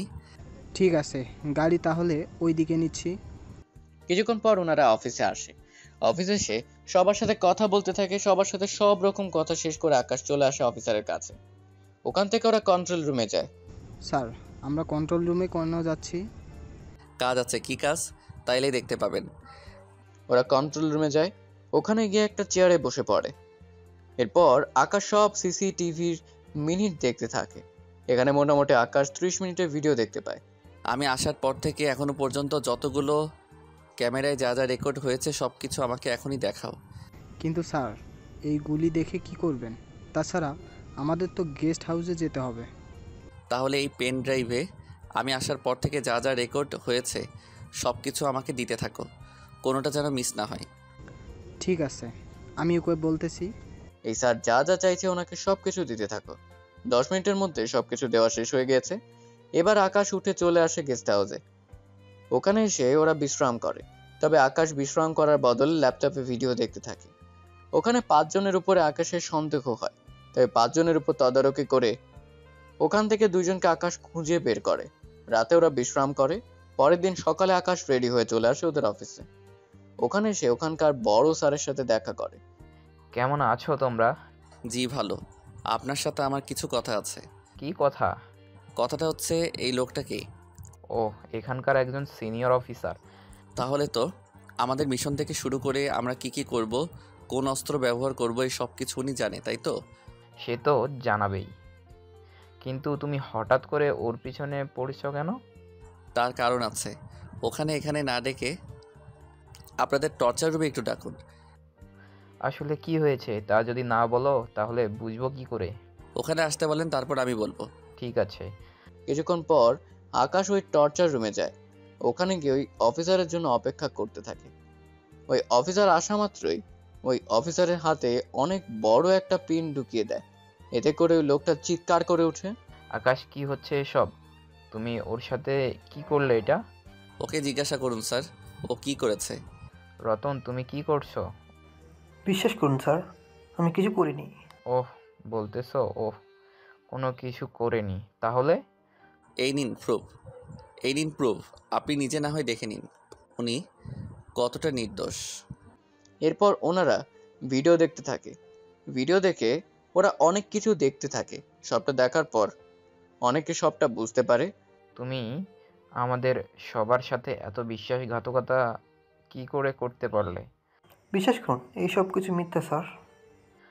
আবার ও মিথ্যা বলছিস তুই?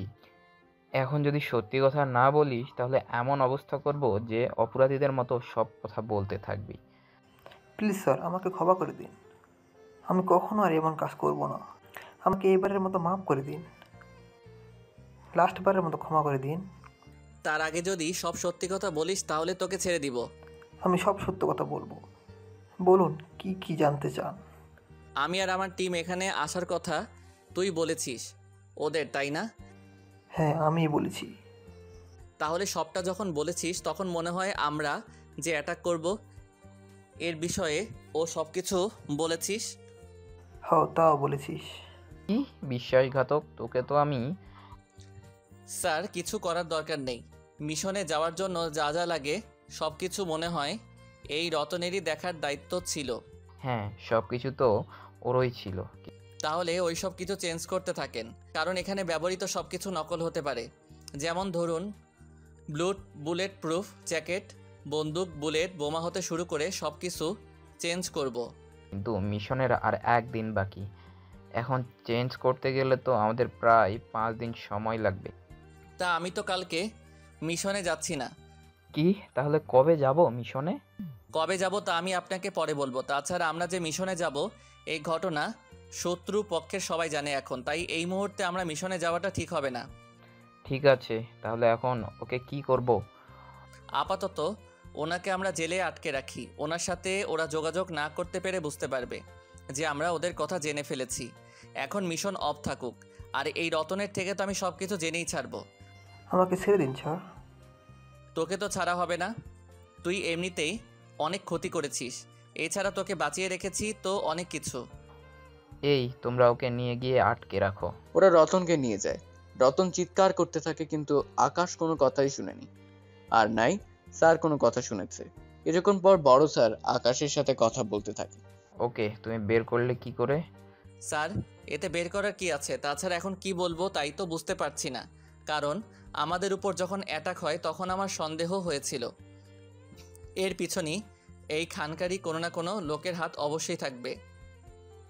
তাই আমি প্রথমে অফিসে আসি। আমাদের জীবিত দেখে অনেকে শকড হয়েছে। আমি প্রথমে এইগুলো খেয়াল করি। তারপর আমি ভাবলাম অনেকেই হয়তো আমার মুখ দেখে এমনটা করেছে। এরপর আমি ভিডিও নিয়ে গিয়ে সারা রাত দেখতে থাকি। এরপর আমি কয়েকজনকে সন্দেহ করি। তারপর গিয়ে আমি এখান থেকে এই লোকটাকে সিলেক্ট করি। তার সাথে আমার সন্দেহ ঠিক হয়েছে। সত্যি আমি তোমার বুদ্ধি দেখে আমি সত্যি অনেক অবাক হয়েছি। তোমাকে এনে আমি কোনো ভুল করিনি। তাহলে এখন তুমি গেস্ট হাউসে যাও। কোনো আমি গেস্ট হাউসে না গিয়ে আপনাদের এখানকার পরিস্থিতি ও সিকিউরিটি দেখব। সমস্যা নেই, আমি নিজে তোমার সবটা ঘুরে দেখাবো। আসো আমার সাথে। পরপর বড় স্যার আকাশকে সবটা দেখাতে থাকে।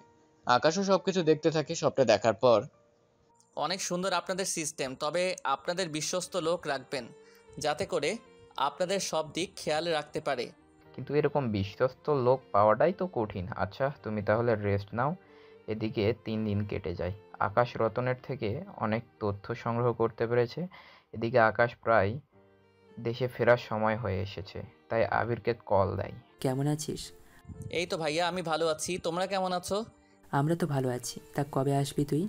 ভাইয়া, আমার এখনও 10 থেকে 15 দিনের বেশি সময় লাগতে পারে। কি বলিস, এতদিন লাগবে? হ্যাঁ ভাইয়া, এখানে কিছু সমস্যা হয়ে গিয়েছে। আমি ওইগুলো ঠিক করতে করতে সময় শেষ। কয়েকদিন পরেই মিশনে যাব। নিজের খেয়াল রাখবি। ঠিক আছে ভাইয়া, তুমিও মায়ের ও ভাবির। দেখ, ওই ডাইনির কথা বলবি না। তুই সাবধানে থাকিস। যদি কোনো টাকা লাগে আমাকে বলিস, আমি তোকে পাঠিয়ে দেব। ভাইয়া, আমার তো এখানে $1 ও খরচ করতে হয় না। তাছাড়া আমরা সব খরচ ও সরকারের। তার উপর আমার যা যা লাগে সব কিছু এইখানে থাকা লোকই দেয়। শোন, তোর কাছে কিছু চাওয়ার ছিল। কি লাগবে বলো আমায়। কিন্তু তোকে যে বলবো, আমি তোর ভাবি কিছু কসমেটিক্স আনাতে চাইছে। তার জন্য ওর বোনের জন্য আমাকে বলেছিল। আমি যখন বলেছি বলবো না, তখন বলে যদি না বলি তোকে তাহলে নাকি সংসারে কোনো কিছু রান্না করবে না। ভাইয়া, এতটা ভাবতে হবে না। তুমি কি কি লাগবে লিস্ট পাঠিয়ে দাও, আমি ওইগুলো সাথে করে দিয়ে আসবো। আচ্ছা, আমি পাঠিয়ে দিচ্ছি। আকাশ কথা বলে কল কেটে দেয়। কিছুক্ষণ পর আবির লিস্ট পাঠিয়ে দেয়। আকাশ লিস্ট দেখে বুঝতে পারে এখানে কম করে হলেও 1 লক্ষ টাকার কসমেটিক হবে। আকাশ ওইগুলো সেভ করে রাখে। এদিকে আমেরিকায় আকাশ কালো থেকে আবার আগের রূপে ফিরিয়ে আনার চেষ্টা চলছে। এখানে আরো উন্নত মানের ট্রিটমেন্ট আকাশকে দেওয়া হচ্ছে। আকাশের শরীরে প্রতিদিন অ্যাসিড ঢালা হয়। এতে করে ওর কালো চামড়াগুলো অটোমেটিক শুনিয়ে যায়, যা পরে টান মারলে সাপের খোলসের মতো করে উঠে আসে। ডক্টর, বাংলাদেশে ও আমি ট্রিটমেন্ট নিয়েছি। তা ওরা কি বলছে? ওরা তো বলেছে 6 মাস পর ঠিক হব ধীরে ধীরে। ডক্টর, আপনাকে কোনো চিন্তা করতে হবে না। আমি আপনার এভাবে যতদিন এখানে আছেন ততদিন অ্যাসিড দেব। এতে করে সমস্ত কালো চামড়াগুলো মরে যাবে, নতুন করে চামড়া উঠবে। এতে করে যখন কালো চামড়াগুলো ঠিক হবে, এতে করে একটা ক্রিম দিব। ওটা 1 মাস ইউজ করলে আপনি মাত্র আগের মতো হয়ে যাবেন। সত্যি ডক্টর, তাহলে চিন্তা করবেন না। আমি আপনার কাছে প্রতিদিন আসব, যতদিন এখানে থাকি না কেন। ঠিক আছেন? এইদিকে আকাশ যেতে থাকে কসমেটিক কেনার জন্য। কসমেটিক কিনতে থাকে। সবগুলো কসমেটিক এত দাম যে বলার বাহিরে ছিল। অন্যদিকে ইরাও নদী ভার্সিটিতে যায়। একটা কথা খেয়াল করেছিস তুই? কি কথা? আজ থেকে 3 মাস আগ থেকে আকাশকে আমরা কোথাও পাচ্ছি না। এরপর আসলো ওই কালো ছেলেটা। এখন আকাশও গায়েব, তার সাথে ওই ছেলেটাও। ব্যাপারটা কি বলতো? আরে যাই হয়ে যাক না কেন, তাতে আমাদের কি? তাছাড়া তুই তো এমনিতে ওই কালো ছেলেটাকে সহ্য করতে পারিস না, তাহলে এত ভেবে কাজ কি তোর? আমি তো এই কালো ছেলেটার কথা বলছি না, আমি তো আকাশের কথা বলতেছি। ওই কালো ছেলেটার নামও আকাশ? তুই কি করে জানলি? অফিস থেকে। তবে ভালো হয়েছে ওই ছেলেটা নেই। ইস, আমি তো অপেক্ষায় আছি আকাশের জন্য, কবে যে ও আসবে আমার কাছে ফিরে। অন্যদিকে 2 দিন পর আকাশও ওর স্যারের কাছে যায়। স্যার, আমাদের সব কিছু কি প্রস্তুত? সবাই প্রস্তুত। এখন তোমরা তাহলে অ্যাটাকের জন্য প্রস্তুত হও। আমাদের লোকেশন ও যাবতীয় যা যা লাগে সব কিছু দিন তাহলে আমাদের। তোমরা সবাই ওই রুমে যাও, ওখানে যা যা যা লাগবে নিয়ে যেতে পারো। অন্যদিকে 2 দিন পর আকাশ ওর স্যারের কাছে যায়। ওরা এই রুমে যায়, ওখান থেকে ওদের প্রয়োজনীয় সবকিছু নিয়ে ওরা হেলিকপ্টারে করে রওনা দেয় জঙ্গলের ভেতরে। ওদের একটা জায়গায় নামিয়ে দেওয়া হয়। ওরা এখান থেকে ভেতর পথে ধরে যাবে আকাশ। এর চেয়ে ভিতরে যাওয়ার আগে তোমাদের কিছু কথা বলার ছিল। কি কথা? আমাদের খুব সাবধানে কাজ করতে হবে, যাতে করে কারো কোনো অসুবিধা না হয়। তার সাথে আরও কিছু খেয়াল রাখতে হবে। কি সেটা? সেটা হলো, তোমাদের মাথায় যে ক্যাপ আছে ওখানে একটা করে ক্যামেরা আছে, ওখানে একটা সুইচ আছে, ওইটা অন করো। এটা অন করার সাথে সাথে তোমরা এবার একজন আরেকজনকে দেখতে থাকো। স্যার, আমাদের সবাইকে তো লাল দেখাচ্ছে। এটাই মূল পয়েন্ট। তোমরা এই ক্যামেরার মাধ্যমে তোমাদেরকে লাল কালারে দেখবে, কিন্তু অন্য সব মানুষকে দেখবে অন্য কালারে। এবং এটা দিয়ে তোমরা যে কোনো কিছুর অস্তিত্ব থেকে শুরু করে মাটিতে কোনো কিছু লুকানো থাকলে তা তোমরা অবশ্যই খুঁজে পাবে। এতে করে তোমরা বিপদ এগিয়ে যেতে পারবে। তার মানে আমরা ওই জিনিসগুলো দেখতে পারবো যে জিনিসগুলো আমাদের জন্য বিপজ্জনক। ঠিক ধরেছ। এখন তাহলে তোমরা আগে চলো। তবে এখানে মোট 2টা ঘাঁটি আছে। এই ঘাঁটিগুলো আমাদের 2 রাতের মধ্যে শেষ করতে হবে। তার আগে আমাদের এখানে বিদ্যুৎ ও নেটওয়ার্ক জ্যামার ফিট করতে হবে। স্যার, ওদের কাছে যদি স্যাটেলাইট ফোন থাকে? তাহলে কি আর করার, আমরা অন্তত এইটুকু ঝুঁকি তো নিতেই পারি। ঠিক আছে, তাই হবে। আমি নেটওয়ার্ক জ্যামার তাহলে অন করে দিলাম, আর বাকি রইল কারেন্ট। এখন আমরা বুঝবো কি করে ওরা কোন জায়গা থেকে এটা ব্যবহার নিয়েছে। একটা কাজ করো, 2 জন ওই যে একটা টাওয়ার দেখা যাচ্ছে। জি স্যার, দেখা যাচ্ছে। তোমরা 2 জন ওই টাওয়ারে যাবে। তারপর এখানে যতগুলো তার পাবে সবগুলো কেটে দিবে। তবে সাবধান, অনেক বেশি ভোল্ট ওই তারে থাকতে পারে। যদি বেশি সমস্যা মনে করো তাহলে বোম দিয়ে হলেও নষ্ট করে দিও। ঠিক আছে, তাই হবে। 2 জন ওইদিকে চলে যায়, অন্যদিকে আকাশ বাকি টিমদের নিয়ে বেরিয়ে পড়ে অন্যদিকে। ওরা ওখানে যেতে যেতে সন্ধে হয়ে আসে। ওরা নিজেদের পজিশন নিয়ে নেয়। তোমরা নিজেদের পজিশন নিয়েছো তো? চিন্তা করবেন না, আমরা নিজেদের পজিশনে আসি। আমরা কি এখনই অ্যাটাক করব? এখন না, আগে এই জায়গা পুরো অন্ধকার হোক তারপর। কেননা এতে করে ওয়াইফাই থেকে শুরু করে সব কিছু বন্ধ থাকবে। এই মিশন শেষ করে আমরা আবার হাঁটা দিব অন্য আরেকটা মিশনের দিকে। তাই আমাদের এই মিশন আজ রাতের মধ্যে শেষ করতে হবে। চিন্তা করবেন না স্যার, মিশন খুব তাড়াতাড়ি আমি শেষ করব। এখন শুধু অপেক্ষার পালা। এদিকে যাদের তার নষ্ট করতে পাঠিয়েছে ওরা টাওয়ারের কাছে গিয়ে ভাবতে থাকে কি করবে। কেননা ওখানে এত তার ছিল যে বলার বাহিরে। কেননা ওখান থেকে কোনো তার কাটবে ওটাই ওরা বুঝতে পারছে না। তাই ওরা বুদ্ধি করে ওখানে একটা বোমা ফিট করে বোমা ব্লাস্ট করার 1 মিনিটের মধ্যে ওই জায়গার সব কারেন্ট অটোমেটিক চলে যায়। অন্যদিকে আকাশ ও টিমদের বলে, যে সুযোগের অপেক্ষায় করেছিলাম ওই সুযোগ আমরা পেয়েই গেলাম। তাই এখন সময় নষ্ট করা যাবে না। তোমরা 10 জন 10টা জায়গায় গিয়ে লুকিয়ে পড়ো। ওখান থেকে যারা বাহিরে বের হবে বা ফালাতে থাকবে তাদের শ্যুট করে মেরে ফেললাম। তবে সাবধান, কালার দেখে গুলি করবে। তবে তোমাদের আরও একটা কথা খেয়াল রাখতে হবে। কি কথা স্যার? তাছাড়া আপনি কিছু কথা নিজের মধ্যেও রেখে দেন। বেশি কথা বলবে না, যা বলতেছি শুধু শুনতে থাকো। তোমরা নিজেদের বুকের দিকে তাকাও। সবগুলো অফিসার নিজেদের বুকের দিকে তাকিয়ে দেখে। বুকের দিকে তাকিয়ে দেখে একটা লাল কালারের ম্যাগনেট লাগানো আছে। স্যার, এটা কি? এটা ম্যাগনেট। এটার সাহায্যে তোমরা নিজেদের চিনতে পারবে। তাই এখন তোমরা সামনে এগোতে থাকো। আপনি কি করবেন? তোমাদের যা বলেছি তা করো আগে তোমরা। ঠিক আছে, তাই হবে। ওরা সামনে এগোতে থাকে। কিছু দূর যাওয়ার পর ওরা অনেক বড় একটা আস্তানা দেখতে পায়। এই আস্তানার কাছে যায়, ওখানে কোনো সিকিউরিটি ছিল না। তাই ওরা একটু বেশি অবাক হয়। স্যার, এখানে তো কেউ নেই। ওরা কি তাহলে সতর্ক হয়ে কোথাও চলে গিয়েছে নাকি? স্যার, এখন তাহলে কি হবে? তোমরা এখানে থাকো। আমি যদি ভিতর থেকে কোনো সিগন্যাল দেই তাহলে তোমরা ভিতরে আসবে। কিন্তু স্যার, আপনি একা একা কেন? আমরাও আসবো। তোমাদের আশাটা ঠিক হবে না, আমি যা বলতেছি তাই করো। হ্যাঁ ঠিক আছে। আকাশ ভেতরে যেতে থাকে, অন্যদিকে ওখানে গিয়ে কোনো কিছু আকাশের চোখে পড়ে না, কেননা ওখানে সবকিছু ফাঁকা ছিল। এদিকে 5 মিনিট পার হয়ে গিয়েছে, কিন্তু আকাশ কোনো সিগন্যাল দিচ্ছে না।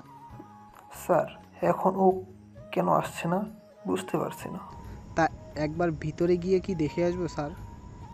যাওয়ার দরকার নেই। তাছাড়া স্যার ও বলেছে উনি সিগন্যাল দেবে, তখন থেকে ওনার সিগন্যালের অপেক্ষায় করছি। ঠিক আছে স্যার, কিন্তু ওনার কোনো বিপদ হয়েছে কি না তা তো দেখতে হবে। অপেক্ষা করতে থাকো। 10 মিনিট যাওয়ার পর আকাশ ওখানে কিছু ক্লু পায়। ওই ক্লুয়ের উপর ভিত্তি করে আরো কিছুক্ষণ সব দেখতে থাকে। কিছুক্ষণ সময় যাওয়ার পর একটা দরজা দেখতে পায়, যে দরজা অন্য সব দরজা থেকে একদম আলাদা। তাই ওই দরজার বাহিরে আসে। আকাশকে দেখে বাকি অফিসারগুলো জিজ্ঞেস করে, স্যার কোনো কিছু পেয়েছেন? হ্যাঁ, পেয়েছি। আসো আমার সাথে। বাকি লোকেরা এখানে লুকিয়ে অপেক্ষা করতে থাকো, কেননা যে কোনো দিক দিয়ে আক্রমণ হতে পারে। ঠিক আছে। আকাশ ওদের ভিতরে নিয়ে যায়। ওখানে কিছু দরজা দেখাতে থাকে আকাশ, ওরাও দেখতে থাকে। অন্যদিকে ওরা অনেক খোঁজাখুঁজি করার পর একটা সুইচ দেখতে পায়। তাই ওই সুইচ চাপ দিতে দরজাটা সরে যায় এবং নিচ থেকে একটা বক্স উঠে। আমার সাথে 2 জন আসো। যদি ভিতরে সব কিছু ঠিক থাকে তাহলে আমরা ফিরে আসব। যদি কোনো ঝামেলা দেখি তাহলে কন্ট্যাক্ট করব, তখন তোমরা আসতে পারবে। ঠিক আছে স্যার, তাই হবে। কিছু অফিসারকে নিয়ে ভেতরে ঢুকে যায়। কিছুক্ষণ পর ওই বক্স নিচে যেতে থাকে। নিচে গিয়ে ওরা আশ্চর্য হয়ে যায়, কেননা ওখানে মাঝখানে ফাঁকা আর চারপাশে অনেক দেয়াল আছে, তার মাঝে অনেক দরজা। স্যার এতগুলো দরজা এখানে? তাই তো দেখতেছি, তবে সাবধানে থাকবে, কেননা এই দরজার ভিতর দিয়ে মানুষও বের হতে পারে। স্যার আমরা তো ক্যামেরা দ্বারা দেখতে পারবো। তা তো আমরা এখনও দেখতেছি। এই রুমটা কার্বন পলিটর দিয়ে প্রস্তুত করা, তাই আমরা এর ভিতরে কিছু দেখতে পারবো না। এখন তাহলে উপায়? আগে বক্সে গিয়ে উঠো, একটা বোমা ওই জায়গায় মারতে থাকো, এরপর দেখো এখানে কি হয়। ওকে স্যার, তাই করতেছি। ওরা বোম মারার সাথে সাথে ওই রুমগুলো থেকে অটোমেটিক গুলি বের হতে থাকে। আকাশ সব বাকি অফিসার তাড়াতাড়ি করে বের হয়ে আসে, বক্সে উঠে চলে আসে উপরে। অন্যদিকে আকাশ দেখলে তো কতটা বিপজ্জনক। তাছাড়া আমাদের কাছে 2টি পথ আছে। একটা ওইগুলো হয়তো লোক থাকবে, তাদের আমরা যে করে হোক মেরে ফেলবো। আরেকটা হতে পারে ওখানে কিছু নেই, ওরা অটোমেটিক লেজার মেশিন দ্বারা হয়তো গুলি করাতে পারে। স্যার এইগুলো কি সম্ভব? অবশ্যই সম্ভব। এখন আমাদের প্ল্যান চেঞ্জ করতে হবে। আমি একা নিচে যাব, আমাকে কিছু এক্সপ্লোসিভ মেশিন আর ডায়নামাইট দাও। স্যার একা একা যাওয়াটা ঠিক হবে না আপনার। যা বলেছি তাই করো। ঠিক আছে স্যার। আকাশ ওই সব কিছু নিয়ে নিচে নেমে যায়। কিছুক্ষণ আকাশ নিচে নামে, এরপর প্রতিটা দরজার চুম্বকের সাহায্যে ডায়নামাইট আটকে দেয়। কিছুক্ষণ পর সবগুলো ডায়নামাইট ফেটে যায় এবং ভিতরের দরজাগুলো খুলে যায়। তার ভেতর থেকে কিন্তু কোনো লোকের চিৎকার অথবা কোনো কিছু একটুর জন্য শোনা যাচ্ছে না। আকাশ এতে করে অবাকই হয়। সে যেন ধীরে ধীরে ভিতরে যাওয়ার সময় কিছু একটার উপরে পা পড়ার সাথে সাথে অটোমেটিক লেজার বের হতে থাকে। এদিকে আকাশ এখনো ওখান থেকে কার রহস্য বুঝতে পারছেন, আসলে কি হচ্ছে এখানে।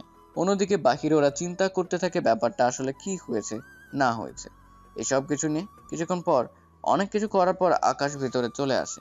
এখানে এসে আকাশ অনেক অবাক হয়, কেননা এখানে রোবটের সাহায্য নিয়ে সব কিছু করা হয়। আকাশ ওখানে একটা কম্পিউটার দেখতে পায়, ওখানে এই রোবটগুলোকে কন্ট্রোল করার সব রকম ব্যবস্থা আছে। তাই তাড়াতাড়ি করে রোবটগুলোকে নষ্ট করে দেয়। ওদের নষ্ট করার পর আকাশ বাকি লোকদের এখানে আসতে বলে। ওরাও নিচে নেমে আসে। ওরা এসে দেখে পুরো রুমটা লন্ড বন্ড হয়ে আছে। কি হয়েছে এখানে স্যার? কি হয়নি তা বলো। আচ্ছা থাক গিয়ে সেসব কথা, এখন একটা কাজ করতে হবে। কি কাজ স্যার? তোমাদের কাছে যে পরিমাণ ডায়নামাইট আছে ওইগুলো বাঁচিয়ে রাখো, তার সাথে অ্যাসিডিক যে বোমাগুলো আছে ওইগুলো বের করো। স্যার কি বলছেন? ওইগুলো অনেক পাওয়ারফুল, একটা ফাটলে এখানে সব কিছু গলে যাবে। তা নিয়ে তোমাদের টেনশন করতে হবে না, তোমাদের যা যা বলেছি সেই অনুযায়ী কাজ করতে থাকো। ঠিক আছে স্যার। ওরা ওখানে 4টা অ্যাসিড বোমা ফিট করে নেয়।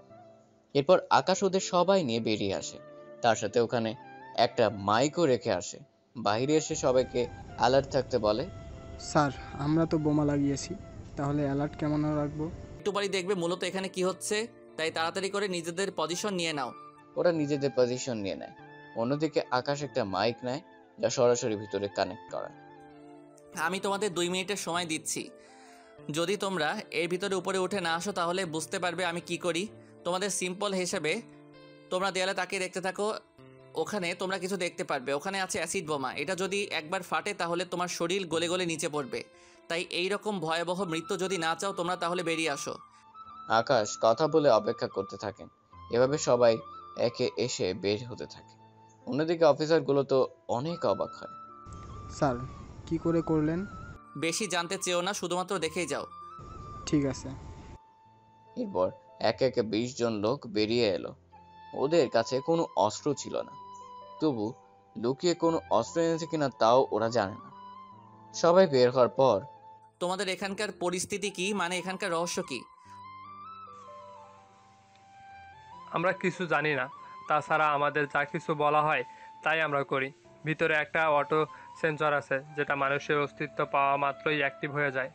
আমি যখন ওখানে বোমা দিয়ে দরজাগুলো ভাঙি তখন তো তোমরা ভিতরে ছিলে, তাই না? হ্যাঁ, আমরা ভিতরে ছিলাম। তাহলে তোমাদের থেকে কোনো সাদা শব্দ কেন পাইনি?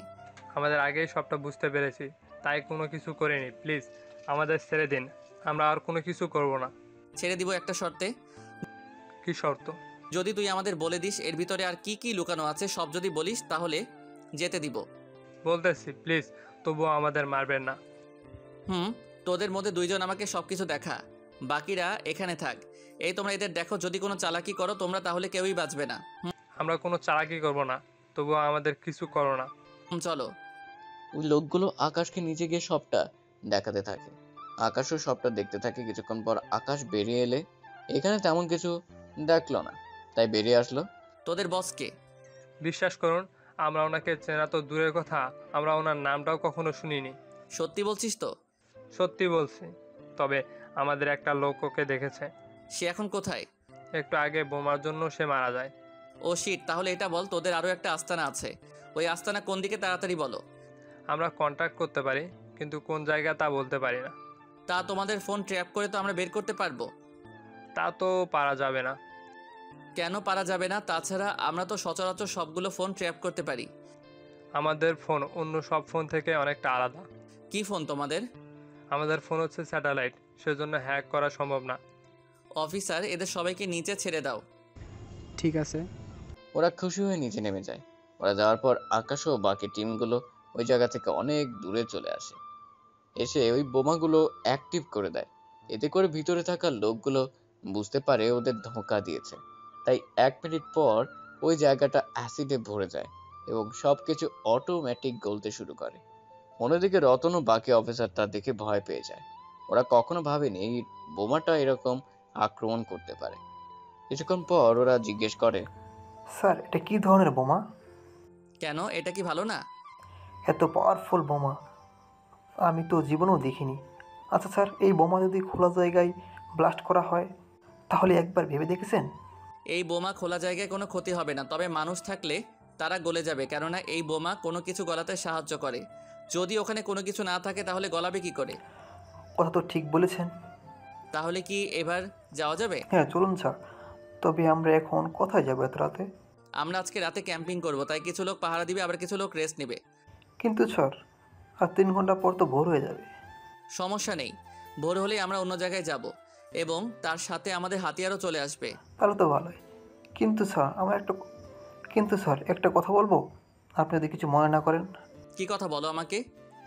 স্যার আমি তো এই ক্যাম্পের হেড, আমার উপর মাত্র আমার বড় স্যার, কিন্তু উনি আমার সাথে কোনো প্ল্যান করেনি, কিন্তু আপনার সাথে ঠিকই প্ল্যান করেছে। এর কারণ কি স্যার? এই মিশনে কি কি হবে না হবে এই ব্যাপারে কোনো কিছু আমি জানি না। তার জন্য কি তোমার আফসোস হচ্ছে? আফসোস কিছুটা হচ্ছে। কেন?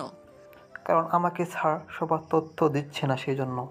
চিন্তা করো না, আমি এখান থেকে চলে গেলে তো আর কোনো সমস্যা হবে না। স্যার আমরা মিশনে কি সকালে করব না রাতে? আমরা মিশন করব রাতে। সকালে আমাদের কাছে খাবার চলে আসবে, তোমরা খাবার খেয়ে রেস্ট নিবে। দুপুরে আমরা এখানে থাকবো, এখানে খাবার খেয়ে আমরা বের হব। আচ্ছা এই মিশন তো আমরা দিনও করতে পারতাম। দিনের বেলায় এই ক্যামেরা কাজ করে না, তাই আমরা দিনের বেলায় মিশন শুরু করতে পারবো না। কিন্তু স্যার ক্যামেরা ছাড়াও তো আমরা মিশন করতে পারবো। তা পারবো, কিন্তু এতে রিস্ক 100% থেকে যাবে। তোমাদের সকালেরও দুপুরে খাবার দেওয়া হবে। এই খাবার খেয়ে তোমাদের আজকের দিন এবং রাত কাটাতে হবে, কেননা আমরা মিশন শেষ করে আবারও আমানতের ক্যাম্পে রওনা দিব। ওখান থেকে আমি 2-3 দিন থেকে তারপর আমি আমার দেশে ফিরে যাব। ও বুঝলাম। এইদিকে ওরা পালাক্রমে যেতে জাগতে থাকে। সকালে ওদের জন্য খাবার আনা হয়, ওরা নিজেদের প্রয়োজনীয় খাবার খেয়ে নেয়, বাকি খাবার ওরা রেখে দেয়। এরপর আকাশ ওদের সবটা বলতে থাকে। খাবার খাওয়া শেষ করে আকাশ ওদের প্ল্যান বুঝতে পারে। ওরা সবকিছু বুঝতে থাকে, ওরা রেস্ট নিতে থাকে। দুপুরে খাওয়া শেষ করে ওরা হেলিকপ্টারে করে রওনা দেয় পরবর্তী মিশনের দিকে। ওরা আবার ওখানে যেতে থাকে। ওই দিকটার সামনের দিকে আকাশ কিছু একটা দেখতে পায়, কেননা ওখানে একটা লেজার গান দেখতে পায়। দূর থেকে কেউ মেশিন দিয়ে লেজার মারতে থাকে, এতে করে বিমানে কিছুটা ক্ষতি হয়। আকাশ বিমান নিচে নামিয়ে নেয়, সাথে বাকি অফিসারও নেমে যায়। এটা কি হলো? ওরা কিভাবে আমাদের খবর জানতে পারলো? এটা ওরাই লিক করেছে। আমরা ওদের সাথে কন্ট্যাক্ট করার মতো বাকি সবগুলো প্রস্তাব শেষ করে দিয়েছি, কিন্তু স্যাটেলাইটের তো তা সম্ভব না। তোমরা এখন অপেক্ষা করো। একটু অন্ধকার হলে আমরা মিশন শুরু করবো ভাবছি, কিন্তু এখন সে পর্যন্ত অপেক্ষা করতে পারবো না। আমরা এখনই মিশন শুরু করব, তোমরা প্রস্তুত থাকো, সাবধানে তোমরা এগোতে থাকবে। ঠিক আছে। ওরা আস্তে আস্তে সামনে এগোতে থাকে। কিছুক্ষণ পর অন্ধকার হয়ে আসে, ওরা সব দিকে যেতে থাকে। কিছুক্ষণ পর ওরা গন্তব্যস্থানে চলে আসে। ওখানে আসার পর গত মিশনে যেভাবে তোমরা পজিশন নিয়েছো, এই মিশনেও ঠিক সেভাবে পজিশন নাও। ঠিক আছে স্যার। কিছু অফিসার ওদের পজিশন দিয়ে নেয়। এরপর আকাশ ভেতরে যেতে থাকে, সামনে যাকেই পাচ্ছে তাকেই গুলি করতেছে। এভাবে প্রায় অনেক লোককে মেরে ফেলে। ভেতরে যতই যাচ্ছে বিপদ আরো বেড়েই চলছে। ওরা ওখানে গিয়ে অনেক অস্ত্র খরচ করে ফেলে, তবে অনেক লোকই মারা যায়। ওখানে ওরা 3 জন লোককে পায়, যাদের ওরা বাঁচিয়ে রাখে। দেখ, তোদের কাছে 2টা পথ খোলা আছে। 1, তোদের নেটওয়ার্ক কোন কোন জায়গায় আছে তা আমাকে বল। 2, তোদেরকে কারা কারা এইসব অস্ত্র সাপ্লাই করে। বিশ্বাস করেন, আমি আমার কোনো বস নই। আমরাও ওদের মতো কাজ করি, আমরা কিছু জানি না। ও তাই নাকি? তাহলে একটা বল, তোদের সব তাহলে কোথায় গিয়েছে? উনি তো এখান থেকে পালিয়ে গিয়েছে। একদম মিথ্যা বলবি না। সত্যি বলতেছি, উনি একটা বিমানে করে গিয়েছে। আবারও মিথ্যে বলতেছিস? ও ঠিক বলেছে, আমি 10 মিনিট আগে একটা হেলিকপ্টারে উড়ে যেতে দেখেছি। তাহলে কখন কেন বললে না?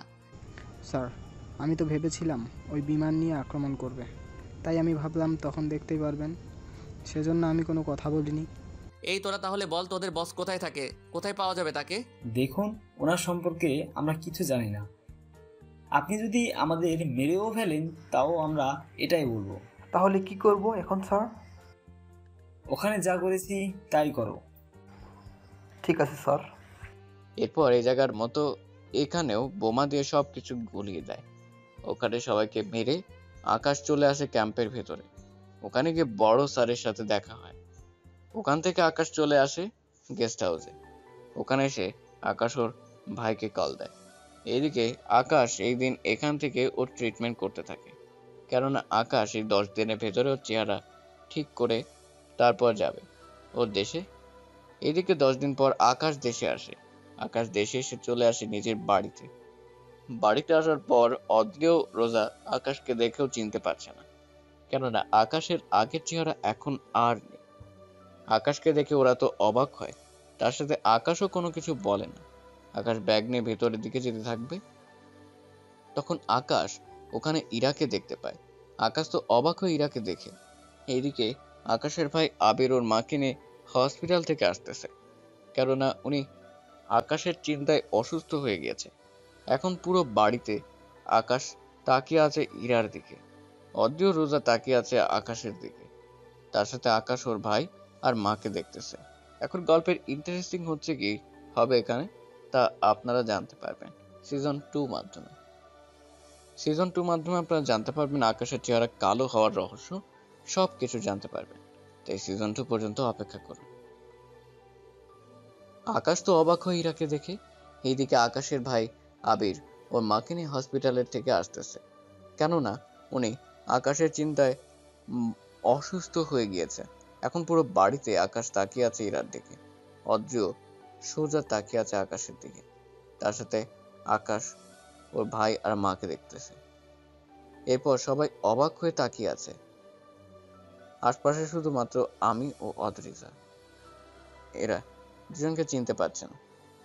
আর না হয় বাকি 3 জনে চিনতে পেরেছে। আকাশকে ওর মা গিয়ে জড়িয়ে ধরে, কথাগুলো বলে ইরা চলে যায় এখান থেকে। ইরা চলে যাওয়ার পর থেকে আকাশ এখানে দাঁড়িয়ে আছে, একটি বারের জন্য ওকে আটকালো না। ইরা চলে যাওয়ার পর অদ্রি ও রোজা তাকিয়ে আছে, কেননা ওদের দুজনের মাথায় কোনো কিছু ঢুকছে না। তাই অদ্রি প্রশ্ন করে। এরপর আকাশ ওর মাও আবিরকে ইশারা করে যাতে এখন কোনো কিছু না বলে, কেননা এখন যদি আকাশ সবকিছু বলে দেয় তাহলে সমস্যা হতো। এইদিকে রোজাও আকাশকে দেখে একদম ফিদা হয়ে গিয়েছে। রোজা তো আকাশের দিকে তাকিয়ে আছে, চোখই ফেরাতে পারছে না, কেননা আকাশ আগে অনেক সুন্দর ছিল, যার জন্য ওকে সবাই অনেক পছন্দ করত। এদিকে আকাশ রুমে যায় এবং আকাশের পিছনে ওর মা ও ভাই ওরা সবাই আসে। ওরা রুমে আসলে আকাশ দরজা বন্ধ করে দেয়, ওরা দুজন বেরিয়ে যায়। অন্যদিকে আকাশ রেস্ট নেয়। এরপর আকাশ রবির সাথে যোগাযোগ করে। অন্যদিকে আবির যখন ক্লাসরুমে আসে তখন আদ্রিও রোজা আবিরের কাছে আসে। রোজা ওই রুমে যায়, ওখানে গিয়ে দেখে আকাশ মাত্র গোসল করে টাওয়েল পরে দাঁড়িয়ে আছে। আকাশকে এইভাবে দেখে রোজা তো নিজেকে ধরে রাখতে পারছে না। আকাশ যদি রোজাকে দেখে লজ্জা পায়, কিন্তু রোজা একটু লজ্জা পাচ্ছে না, সেজন্য এদিকে রোজাও সবকিছু নিয়ে বেরিয়ে আসে মন খারাপ করে। রোজা ওর বোনের কাছে যায়, রোজার রুমে চলে যায়। অন্যদিকে ইরা তো অনেক খুশি আকাশের সাথে দেখা করতে পেরে, কেননা ইরা আকাশকে অনেক ভালোবাসে। সেজন্য ভার্সিটি থেকে অনেক কিছুর বিনিময়ে ঠিকানা জোগাড় করে আকাশের বাড়িতে আসে। কিন্তু আকাশকে আবার দেখতে পেয়ে ইরা তো মনই ভালো হয়ে গিয়েছে, তাই না চাইতেও কিছু না বলে চলে আসে। এখন চলুন আপনাদের তাহলে 2 বছর আগের কাহিনী বলি, যেখানে আপনারা ইরাও আকাশের ব্যাপারে জানতে পারবেন, তার সাথে গল্পের যে যে রহস্য আছে তাও আপনারা জানতে পারবেন। তাহলে চলুন আপনাদের ফ্ল্যাশব্যাক নিয়ে যাই। ফ্ল্যাশব্যাক: আকাশ যেদিন চিৎকারতে জয়েন করার জন্য কথা, ওই দিন ছিল আকাশের ফাইনাল পরীক্ষা। মানে আকাশ ওই দিন যদি চাকরিতে জয়েন না করে তাহলে এই চাকরি হারাবে। তাই আকাশ ওর মাও আবিরের সাথে কথা বলে। আবিরও মা আকাশকে চাকরিতে জয়েন করতে বলে। আকাশ সেজন্য আর্মি ক্যাম্পে চলে আসে। ওখানে আকাশ লাইনে দাঁড়িয়ে সবার মতো ফর্ম দিয়ে নিজের সব কাগজপত্র নিয়ে চলে আসে। বাসার দিকে আসার পথে আকাশের সাথে একটা মেয়ের ধাক্কা লাগে, এতে করে আকাশ মেয়েটির উপর পড়ে যায়। নিচে পড়ে গিয়ে আকাশ তো অবাক হয়ে তাকিয়ে আছে, কেন মেয়েটি অনেক সুন্দর ছিল। মেয়েটিও আকাশকে দেখতে ব্যস্ত। ওরা দুজনেই ব্যাপারটা বুঝতে পেরে উঠে দাঁড়ায়। এইদিকে ভেবেছিল মেয়েটি আকাশকে থাপ্পড় দিবে, কিন্তু মেয়েটি তেমন কিছু করলো না, উল্টে আকাশের দিকে তাকিয়ে আছে। আকাশ চোখ বন্ধ করে আছে। এরা আলতোভাবে আকাশের মুখটা ছুঁয়ে ধরে, এতে করে আকাশ চমকে উঠে আস্তে আস্তে ঠোঁট চোখ মেলে তাকিয়ে দেখে আসলে ব্যাপারটা কি। চোখ মেলে তাকিয়ে দেখে ইরা মিষ্টি হাসি দিয়ে তাকিয়ে আছে। এবার আকাশের মুখে হাসি ফুটে। এরা চলে যায় এরা যাওয়ার পথে। ওই লোকগুলো আকাশকে মারার জন্য, কিন্তু আকাশও কম না, ওদের মারতে থাকে। কেননা ট্রেনিং করেছে, তাই শত্রুদের সাথে কিভাবে মোকাবেলা করতে হয় তাই খুব ভালো করে জানা আছে। এইদিকে ওদের মেরে অবস্থা খারাপ বানিয়ে দেয়। ওরা চলে যাওয়ার পর বাড়িতে এসে ওর মাকেও ভাইকে এই সুখবরটা দেয়। ওদের পরিবারে কারা কারা থাকে তা আপনার সিজন 1 অনেকবার পড়েছেন, তাই নতুন করে আর বলতে চাই না। চাকরির ব্যাপারটা শুনে সবাই অনেক খুশি হয়। একে একে ওর ভাই চলে আসে। আবির আসার পর কয়েকদিন সকালে আকাশ বের হয়ে দেখে ওর মা নাস্তা বানাচ্ছে। তখন আকাশের কিছুটা খারাপ লাগে, কেননা ওর মা এখনো সংসার কাজ করতে হয়। কিছুক্ষণ পর আকাশের ভাই আবির উপর থেকে নিচে নামে। ওরা দুইজন দুই দিকে চলে যায়। আকাশ আসে ইউনিভার্সিটিতে, কেননা আকাশের কয়েকদিন পরে পরীক্ষা, সেজন্য স্যারের সাথে কথা বলতে এসেছে। তাই আকাশ স্যারের রুমে আসে। আকাশের পর সবকিছু বলতে থাকে। সবটা শোনার পর স্যার কি বলবে বুঝতে পারছেন, তাই উনি একটা সলিউশন দেয়। তাই আকাশ সবটা শুনে চলে আসে ভার্সিটি থেকে। ওখান থেকে বের হওয়ার সময় আকাশ ইরাকে দেখতে পায়, তাই মুখ লুকিয়ে বের করতে গেলে ইরা বুঝতে পারে। ইরা সবটা বুঝলেও কে হতে পারে তাই ইরা বুঝতে পারছে না, সেজন্য ডাক দেয়। অনেক ভয় পর আকাশ মুখ থেকে হাতটা সরায়, এতে করে ইরা অবাক হয়। তাই আবারও জিজ্ঞেস করে। আকাশ ইরার ভয় এখান থেকে পালিয়ে আসে। পালানোর সময় ইরার কয়েকটা বান্ধবী আকাশকে ধরে ফেলেছিল, কিন্তু ওদের হাত থেকে অনেক কিছুর পর ছুটে পালিয়ে গেল। ওখান থেকে বাড়িতে চলে আসে। এরপর আকাশ ভয়ে আর ভার্সিটি যায়নি। এরপর 7 দিন আকাশ ওর পরিবারের সাথে অনেক দিন কাটাতে থাকেন। সবকিছু নিয়ে আকাশের দিন খুব ভালোই যাচ্ছিল। 7 দিন পর আকাশ ওর মা ও ভাইকে ছেড়ে চলে আসে ক্যাম্পে। ওখানে অনেকের সাথে আকাশের পরিচয় হয়। আকাশ ওদের সাথে পরিচয় হয়, তখন ওদের সাথে আকাশের রবির সাথে পরিচয় হয়। ওরা দুজন বড় স্যারের কাছে যায়। ওরা ওখানে সবটা ঠিক করতে পারে। এরপর থেকে চলতে থাকে ওদের এখানে বন্ধুত্ব। কিছুদিন পর বড় স্যার একটা মিশনে যাওয়ার জন্য সবার সাথে কথা বলার জন্য আসে। এদিকে আকাশ ও বাকি অফিসার ওরা নিজেদের প্রশিক্ষণ দিতে থাকে। 2 দিন পর ওরা সবকিছু নিয়ে বেরিয়ে পড়ে মিশনে যাওয়ার জন্য। মিশনে যাওয়ার পর আকাশ জানতে পারে এই জায়গার যদি ওরা নামে তাহলে কেউই বাঁচতে পারবে না, কেননা এই জঙ্গলের প্রতিটা গাছে আড়ালে লুকিয়ে আছে শত্রু, তার সাথে নিচে মাটিতে পা লুকানো আছে ল্যান্ডমাইন, যেটার উপর দিয়ে পা দিলেই সব শেষ হয়ে যাবে। অন্যদিকে আকাশ ব্যাপারটা বুঝতে পারে শুধুমাত্র একটা ক্যামেরার সাহায্যে, যে ক্যামেরা আমি সিজন 1-এর মধ্যে 9 নং পর্বের মধ্যে এই ক্যামেরার গুণাগুণ আমি একবার আলোচনা করেছি। তাই ক্যামেরা সম্পর্কে জানতে হলে 9 নং পর্বটা পড়ে নেবেন। সবটা দেখার পর কিছুক্ষণ পর আকাশ ও রবি ওদের সাথে বাকি অফিসারগুলো তাড়াতাড়ি করে বিদ্যুতের তার নিয়ে যেতে থাকে। ওরা 10 মিনিট পর ওই জায়গায় গিয়ে থামে। ওখানে ওরা চুপি চুপি ভিতরে যেতে থাকে। ভিতরে ওরা অনেক লোককে দেখতে পায়, তবে একটা সমস্যা হচ্ছে ওখানে অনেক লোক অবস্থিত, তাই ওরা একটা প্ল্যান করে। এরপর আকাশ কৌশলে ওদের খাবারে অনেকগুলো ওষুধ মিশিয়ে দিয়েছে। কিছুক্ষণ পর ওরা খাবার খেয়ে সবাই এই সময়ের পর ওই ঘেরাও মধ্যে যারা ছিল ওরা সবাই ঘুমিয়ে পড়ে। এই ফাঁকে আকাশ ওদের কাছে যায়। 15 মিনিট পর হেলিকপ্টার আসতে থাকে। হেলিকপ্টার আসার পর আকাশ যেভাবে করেছে সবকিছু সে মোতাবেক নিয়ে যাওয়া হয়েছে। কিছুক্ষণ পর ওরা সব কিছু নিয়ে রওনা দেয়। রাতের মধ্যে ওদের সবাইকে জেলে ঢুকিয়ে দেওয়া হয়, আর যাদের ধরে নিয়ে গেছিল তাদের মধ্যে একজন ছিল সেনাবাহিনী মেজর। মূলত এই মিশনটা হচ্ছে ওনাকে ওখান থেকে উদ্ধার করার জন্য। ওনাকে রেখে বাকি সব লোকদের পুলিশ স্টেশনে নিয়ে যাওয়া হয়। ওখানে পুলিশের সাথে আকাশ কথা বলে। এইদিকে ওদের সব ঝামেলা শেষ করে চলে আসে ক্যাম্পের মধ্যে। ওখানে মেজর স্যার আকাশের প্রশংসায় পঞ্চমুখ। পরের দিন আকাশ সব কিছু নিয়ে চলে আসে বাড়িতে। বাড়িতে আসার পর ওর মায়ের সাথে দেখা করে, তখন ওর ভাই আবিরও ছিল। ওরা দুজনে মেয়ে দেখতে থাকে। পরের দিন আবিরও আকাশ যায় মেয়ে দেখতে। ওখানে ওরা দুজন বসে আছে, তার সাথে আবির ও আকাশ কথা বলতেছে। আকাশ ও আবির বসে আছে। 5 মিনিট ওরা দুই বোন আসে একসাথে। আবির তাকিয়ে দেখছে, অন্যদিকে আকাশ পাশের মেয়েটিকে দেখে। অন্যদিকে আকাশ পাশের মেয়েটিকে দেখে ওইখান থেকে দৌড়ে বাহিরে চলে আসে। আকাশের দৌড়াতে দেখে আবিরও ওখান থেকে পালিয়ে চলে আসে। ওদের দৌড়াতে দেখে ওই মেয়েটি তো রাগে জ্বলে উঠে। বাড়ি সবাই বলা বলি করতেছে কেন এসব কিছু হলো, কি কারণে ওরা চলে গিয়েছে, এই নিয়ে ওরা আলোচনা করতে থাকে। এইদিকে ওরা প্রায় এই 2 দিনে 10টার উপরে মেয়ে দেখে, কিন্তু কোনো মেয়েকেই ওদের পছন্দ হলো না। পরের দিন সকালে এইদিকে আকাশ চলে আসে, অন্যদিকে আবির বাড়িতে চলে যায়। বাড়িতে আসার পর আবির কয়েকদিন পর একটা বাড়িতে আসে। ওখানে আবিরও ওর মায়ের মেয়ে পছন্দ হয়, তাই ওনারা বিয়ের কথা ফাঁকা করে। আকাশকে জানায়, আকাশ জানিয়ে দেয় ও আসতে পারবে না। কল কেটে চলে আসে বড় স্যারের কাছে। ওনার কাছে আসতেই এইদিকে আকাশ ওর টিমদের ট্রেনিং করাতে ব্যস্ত। অন্যদিকে আবির ওর বিয়ের কাজ প্রায় করা শেষ হয়েছে। কিছুক্ষণ পরে ডেভেল 3 দিন পর আকাশ ওর টিমদের নিয়ে মিশনে যায়। অন্যদিকে আবির বিয়ে করার জন্য অদ্রিদের বাসায় আসে। ওখানে ওদের বিয়ে হয়ে যায়।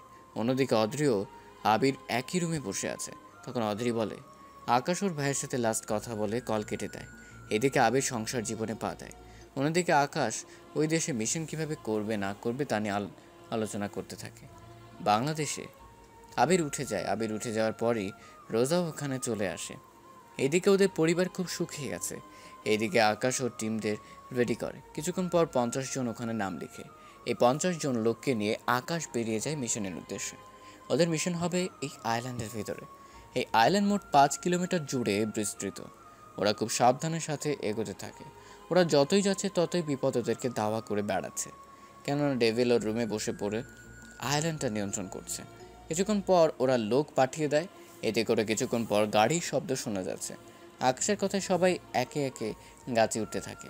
ওরা গাছের ওখানে লুকিয়ে থাকে। ডেভিলের লোকগুলো গাছের কাছে এসে কাউকে খুঁজে পাচ্ছে না, তাই ওরা ভালো করে আরও খুঁজতে থাকে। ঠিক তখনই আকাশ দূর থেকে একটা কেমিক্যালের বোতল ছুঁড়ে মারে ওদের দিকে। এতে করে ভিতরে থাকা সব কেমিক্যাল বের হতে থাকে। এতে করে ওই জায়গায় পুরো ধোঁয়ার জন্য অন্ধকার হয়ে যায়। কথাগুলো বলতে বলতে ওরা সবাই ওখানে জ্ঞান হারায়। ওরা জ্ঞান হারানোর পর ওরা তাড়াতাড়ি করে গাছ থেকে নেমে যায়। ওমা চারদিকে তাকিয়ে কাউকে দেখতে পায় না, সেজন্য ওদের সবাইকে গুলি করে মেরে ফেলে। ওদের মারার পর ওই জায়গাটা একটু ক্লিন করে ফেলে। কিছুক্ষণ পর ডেভিলের তাড়াতাড়ি দেখো আরও লোক পাঠাও। কিছুক্ষণ পর ওখানে আরও লোক পাঠানো হয়। একে একে ওখানে লোক পাঠাচ্ছে। এভাবে কিছুক্ষণ পর ওদের প্রায় 100 লোক মারা যায়। ওরা মারা যাওয়ার পর ডেভিলের কিছু স্পেশাল লোকদের ওদের মারার জন্য পাঠায়।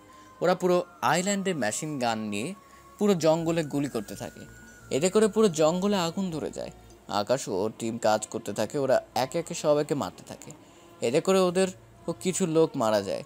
আকাশের দলে আর 30 জন লোক আছে, কেননা এবার যারা অ্যাটাক করেছিল ওরা অনেক শক্তিশালী, সাথে অনেক অত্যাধুনিক অস্ত্র দ্বারা ওরা হামলা করেছিল।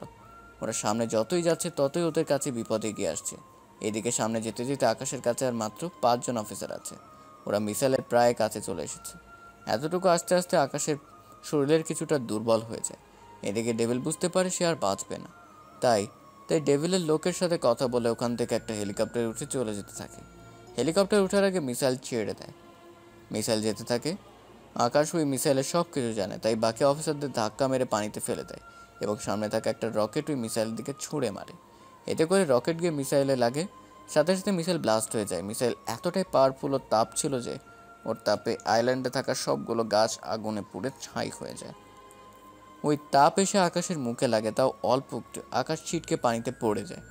আকাশের সাথে থাকা বাকি অফিসারগুলো আকাশকে দেখে কাছে আসে। ওরা পানি থেকে আকাশকে উঠিয়ে নেয়। ওরা আকাশকে ওখানে থাকা একটা হেলিকপ্টার করে ওরা আকাশকে নিয়ে হসপিটালে আসে। হসপিটালের ডক্টর আকাশকে দেখতে থাকে, তার সাথে আকাশের সাথে থাকা বাকি অফিসারদেরও ট্রিটমেন্ট করতে থাকে। 2 ঘন্টা পর ডক্টর বাহিরে আসে। এইভাবে আকাশের চিকিৎসা হতে থাকে। আকাশ সব বাকি অফিসারদের বাংলাদেশে ফেরত পাঠানো হয়। আকাশকে একটা সেফ জায়গায় রাখা হয়, এখানে আর্মি লোক ছাড়া আর কারো আসা নিষেধ। একদিন পর আবিরের মা হঠাৎ আকাশের কথা মনে পড়ে, তাই আবিরকে ডাক দেয়। ওরা পরের দিন নতুন বাড়িতে যায়। এই বাড়িটা অনেক বড়, কেননা এই বাড়িটা আগে আকাশদেরই ছিল। পরে কেউ ঠুকিয়ে বাড়িটা নিয়ে যায়, পরে আবার এই বাড়িটা ফিরিয়ে আনে। অদ্রিত বাড়িটা দেখে অনেক খুশি হয়। এইভাবে এই বাড়িতে ওরা 7 দিন কাটাতে থাকে। 7 দিন অদ্রি খেয়াল করছে আবির সারাদিন অফিসে কাজ করে, তাই অদ্রি একটা প্ল্যান করে। কথাটা বলার সাথে সাথে আবির অদ্রিকে কয়েকটা থাপ্পড় মারে। থাপ্পড় খেয়ে অদ্রির মুখ লাল হয়ে আছে। অদ্রি তখন রাগ করে চলে যায়। এভাবে অদ্রি আগের মতো নেই। কথায় কথায় আকাশের মায়ের উপরে রাগ দেখায়, আবার মাঝে মাঝে আবিরের উপরও দেখায়। আবির তো কী বলবে বুঝতে পারছে না। এভাবে যেতে থাকে 15 দিন। আকাশের মুখের ব্যান্ডেজ খোলা হবে, তবে আকাশের মুখের ব্যান্ডেজ খুলবেন ওর বড় স্যার। উনি আকাশের ব্যান্ডেজ খোলার জন্য এগিয়ে আসে। তার সাথে ওই মিশনে কী হয়েছে না হয়েছে এই সব কিছু বড় স্যারকে বলতে থাকে। উনি সবটা শুনে আকাশের উপর অনেক গর্ববোধ করেন। উনি ব্যান্ডেজ খুলে আকাশের সামনে আয়না রাখে। এইদিকে আকাশ রেস্ট নিতে থাকে, সাথে ভাবতে থাকে কী থেকে কী হয়ে গেল, চেয়েছিল কি আর হয়ে গেল কি। অন্যদিকে আকাশের মাও আবির অনেক টেনশনে আছে, কেননা 1 মাস হয়ে গেছে আকাশ এখনও ওর যোগাযোগ করেনি। সেজন্য সবাই টেনশনে আছে। অদ্রির রাগ দেখিয়ে চলে যায়। অদ্রি যাওয়ার পরে আকাশ কল দেয়। আবির কলটা রিসিভ করার সময় কোনো নাম্বার দেখতে পায়নি, তাই রিসিভ করে। আবির ওর মাকে ডেকে নিয়ে আসে। ওরা আরও অনেকক্ষণ ধরে কথাবার্তা বলতে থাকে। সবটা বলার পর আকাশ ভিডিও কল দেয়। আকাশের মা তো আকাশকে দেখে চমকে ওঠে, তার সাথে আবির ওর মায়ের চোখ দিয়ে কান্না করতে থাকে। ওনাদের সাথে কথা বলে আকাশ রেস্ট করতে থাকে। কয়েকদিন পর আকাশের বড় স্যার মেজরকে বিদায় জানাতে সবাই একত্রিত হয়। ছেলেটার মাঝেই গুণগুলো অবশ্যই আছে, আমি যতদূর জানি। এখন আমি আপনাদের সাথে ওর পরিচয় করিয়ে দিব। তবে ওর যখন এখানে আসবে তখন ওকে দেখেও কিন্তু তোমাদের অনেক কিছু শেখার আছে। ও যখন আনা হবে তখন আমি সব কিছু বলবো। তাহলে আকাশ তুমি উপরে আসে।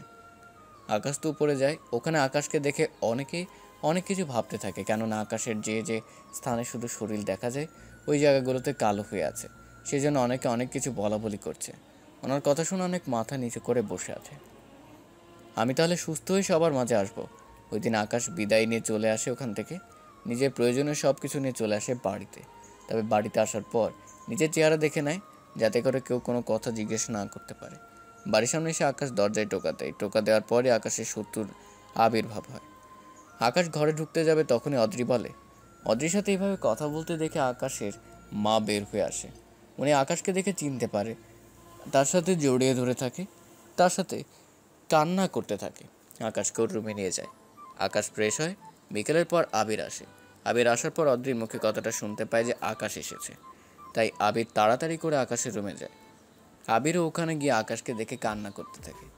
আকাশ ওর ভাইকে কী বলবে কিছু বুঝতে পারছে না। এদিকে আকাশ বাড়িতে আসার পর অদ্রি আকাশের সাথে যা তা ব্যাপার করেছেন, সে সব কিছু আপনারা সিজন 2 পড়েছেন, তাই নতুন করে আমি আর এই নিয়ে আলোচনা করব না। কেননা একই কাহিনী দুইবার বলে সময় নষ্ট করব না এবং গল্পটাও বড় করব না। চলুন মেইন পয়েন্টে আসি। আকাশের পরিস্থিতি তো জানলেন, এবার আমরা তাহলে ফ্ল্যাশব্যাক থেকে বের হয়ে আসি। ফ্ল্যাশব্যাক শেষ। আকাশ সম্পূর্ণ সুস্থ হওয়ার পর যখন ভার্সিটিতে যায় তখন ওখানে ইরার সাথে দেখা হয়। ইরা ওর বান্ধবীদের সাথে তখন আড্ডা দিচ্ছিল। আকাশ যখনই ভেতরে যেতে চাইবে তখনই ইরার সামনে আসে। সবার সামনে মুখের উপর কথাটা বলে দেওয়ার জন্য ইরা অনেক অপমানিত সবার সামনে। ওখানে ক্লাস করে আকাশ বাড়িতে চলে আসে। বাড়িতে আসার পর রোজা এদিকে আকাশ রুমে গিয়ে শুয়ে আছে, অন্যদিকে কিছুক্ষণ পর আবির আসে। অদ্রি আবিরের কাছে নালিশ করে। আবির অদ্রির কথায় হ্যাঁ না উত্তর দিতে থাকে। রাতের বেলা আবির আকাশের রুমে আসে। আবির চলে যায়। এদিকে আর্মিতে জয়েন করার সময়ও হয়ে গিয়েছে।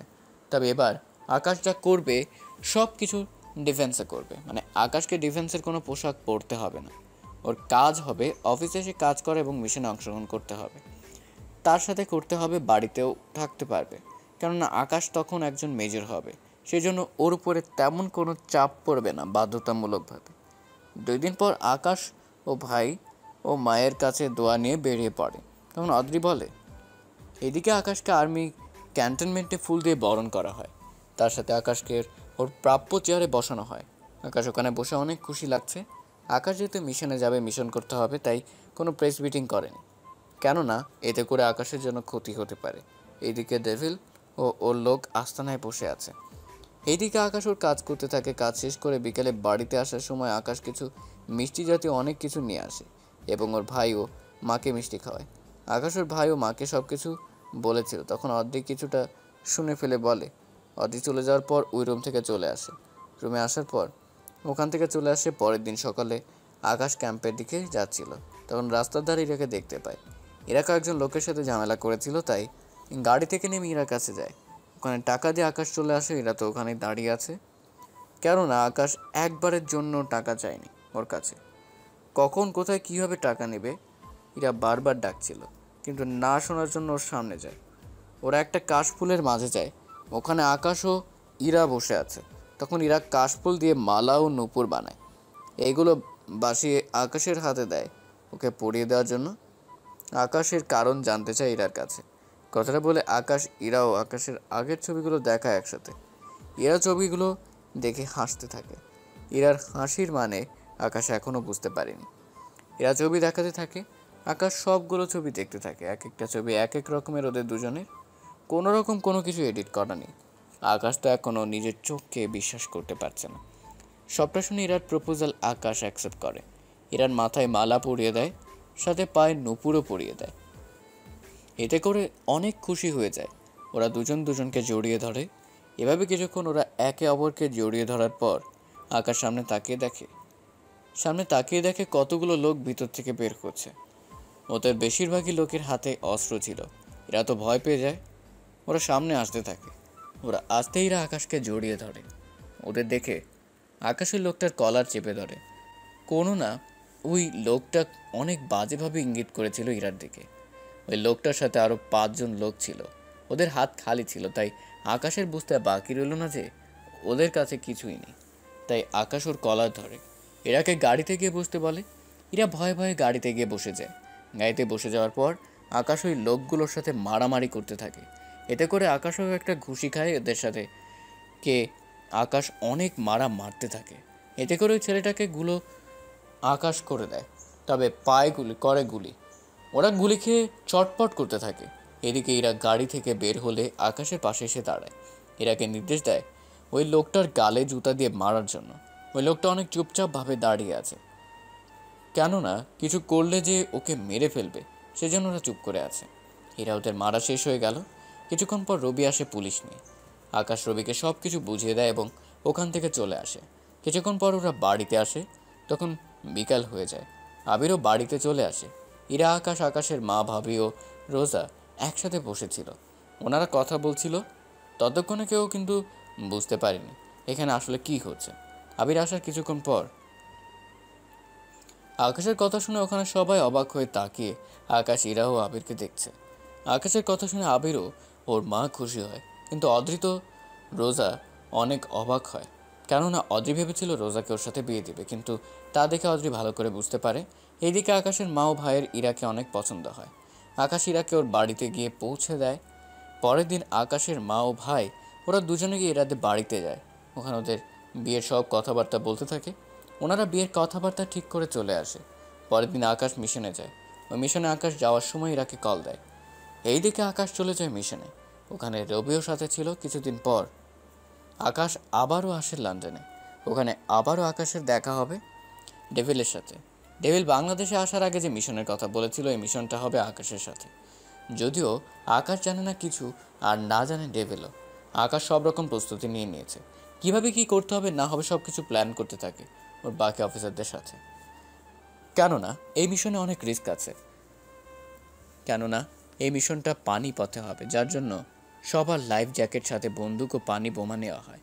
যে বোমা পানিতে মারার পর সাথে সাথে গলে গিয়ে নৌকা, বোট এগুলো নষ্ট করে দেয়। এখন চলুন গল্পে ফিরে যায়। ওরা স্পিড বোর্ডে উঠে সামনে এগোতে থাকে। অন্যদিকে ডেভিল ও লোকজনকে নিয়ে নদীপথে মালামাল নিতে থাকে। কেননা এখানে ডেভিল যুদ্ধ করার জন্য অস্ত্র আনছিল। তখন আকাশ ওর অফিসারদেরও রবিকে নিয়ে ওই জায়গায় হামলা করতে থাকে। এতে করে ডেভিল ওখান থেকে ঠিকই পালিয়ে যায়, কিন্তু ডেভিলের লোকগুলো একে একে আকাশের হাতে মরতে থাকে। এদিকে ডেভিল হেলিকপ্টারে করে গুলি করতে থাকে। আকাশে কিছু অফিসার এতে মারা যায়। ডেভিল তো সে মহাখুশি, কেননা এইভাবে ডেভিল অনেক লোককে মারতে পেরেছে সেজন্য।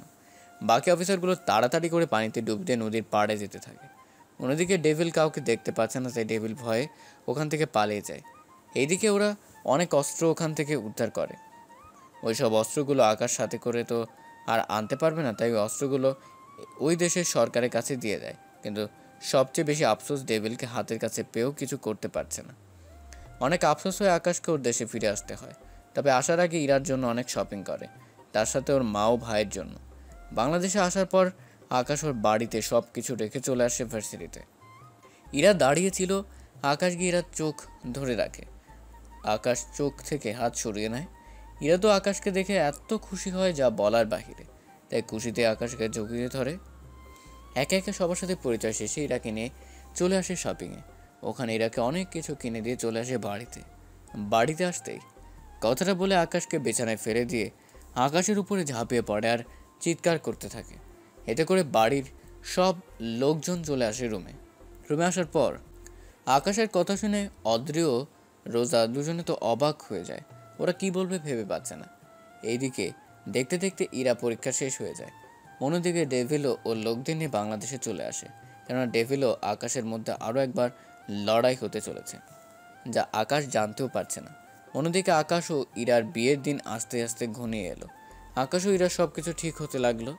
আজকে আকাশ ও ইরার বিয়ের দিন। আকাশ বর্ষে যে ইরাদের বাড়িতে যায়। ওর সাথে রবিও আরও কিছু অফিসার আসে। ওরা এখানে আকাশের সাথে কাজ করেছিল, সেজন্য কিছুটা বন্ধুত্ব হয়ে যায়। অন্যদিকে ইরাকে বাড়িতে আসার পর আকাশ জানতে পারে ইরা বাড়িতে নেই। ইরার বাবা মা জানায় ইরাকে অনেকজন লোক মিলে তুলে নিয়ে যায়। তার সাথে নেটওয়ার্ক জ্যামারও টেলিফোন লাইনের তার ও কেটে দেয়। এদিকে 10 মিনিট অপেক্ষা করে লাভ নেই। আমরা এই 10 মিনিটের ভেতরে জেনে আসি ইরাকে কে বা কারা কীভাবে কিডন্যাপ করেছিল। তাহলে চলুন এখন তা নিয়ে শুরু করি। ইরা যখন তৈরি হয়ে বসে আছে তখনই রানার লোক এসে ইরাকে ধরে নিয়েছে। ইরা ওর মতো করে সেজে বসেছিল, ঠিক ওই ফাঁকে ওরা নিয়ে চলে যায়। ইরাকে সামনে নিয়ে বসে আছে। এদিকে 10 মিনিটের কাহিনী শেষ। এবার দেখি গল্পের নায়ক কী করে। আকাশের সামনে একটা গাড়ি থামে। ওখান থেকে 15 জন আর্মির লোক নামে। ওরা নেমে কয়েকটা বন্দুক সাথে করে আনে, যা বাকি অফিসারদের দিয়ে দেয়।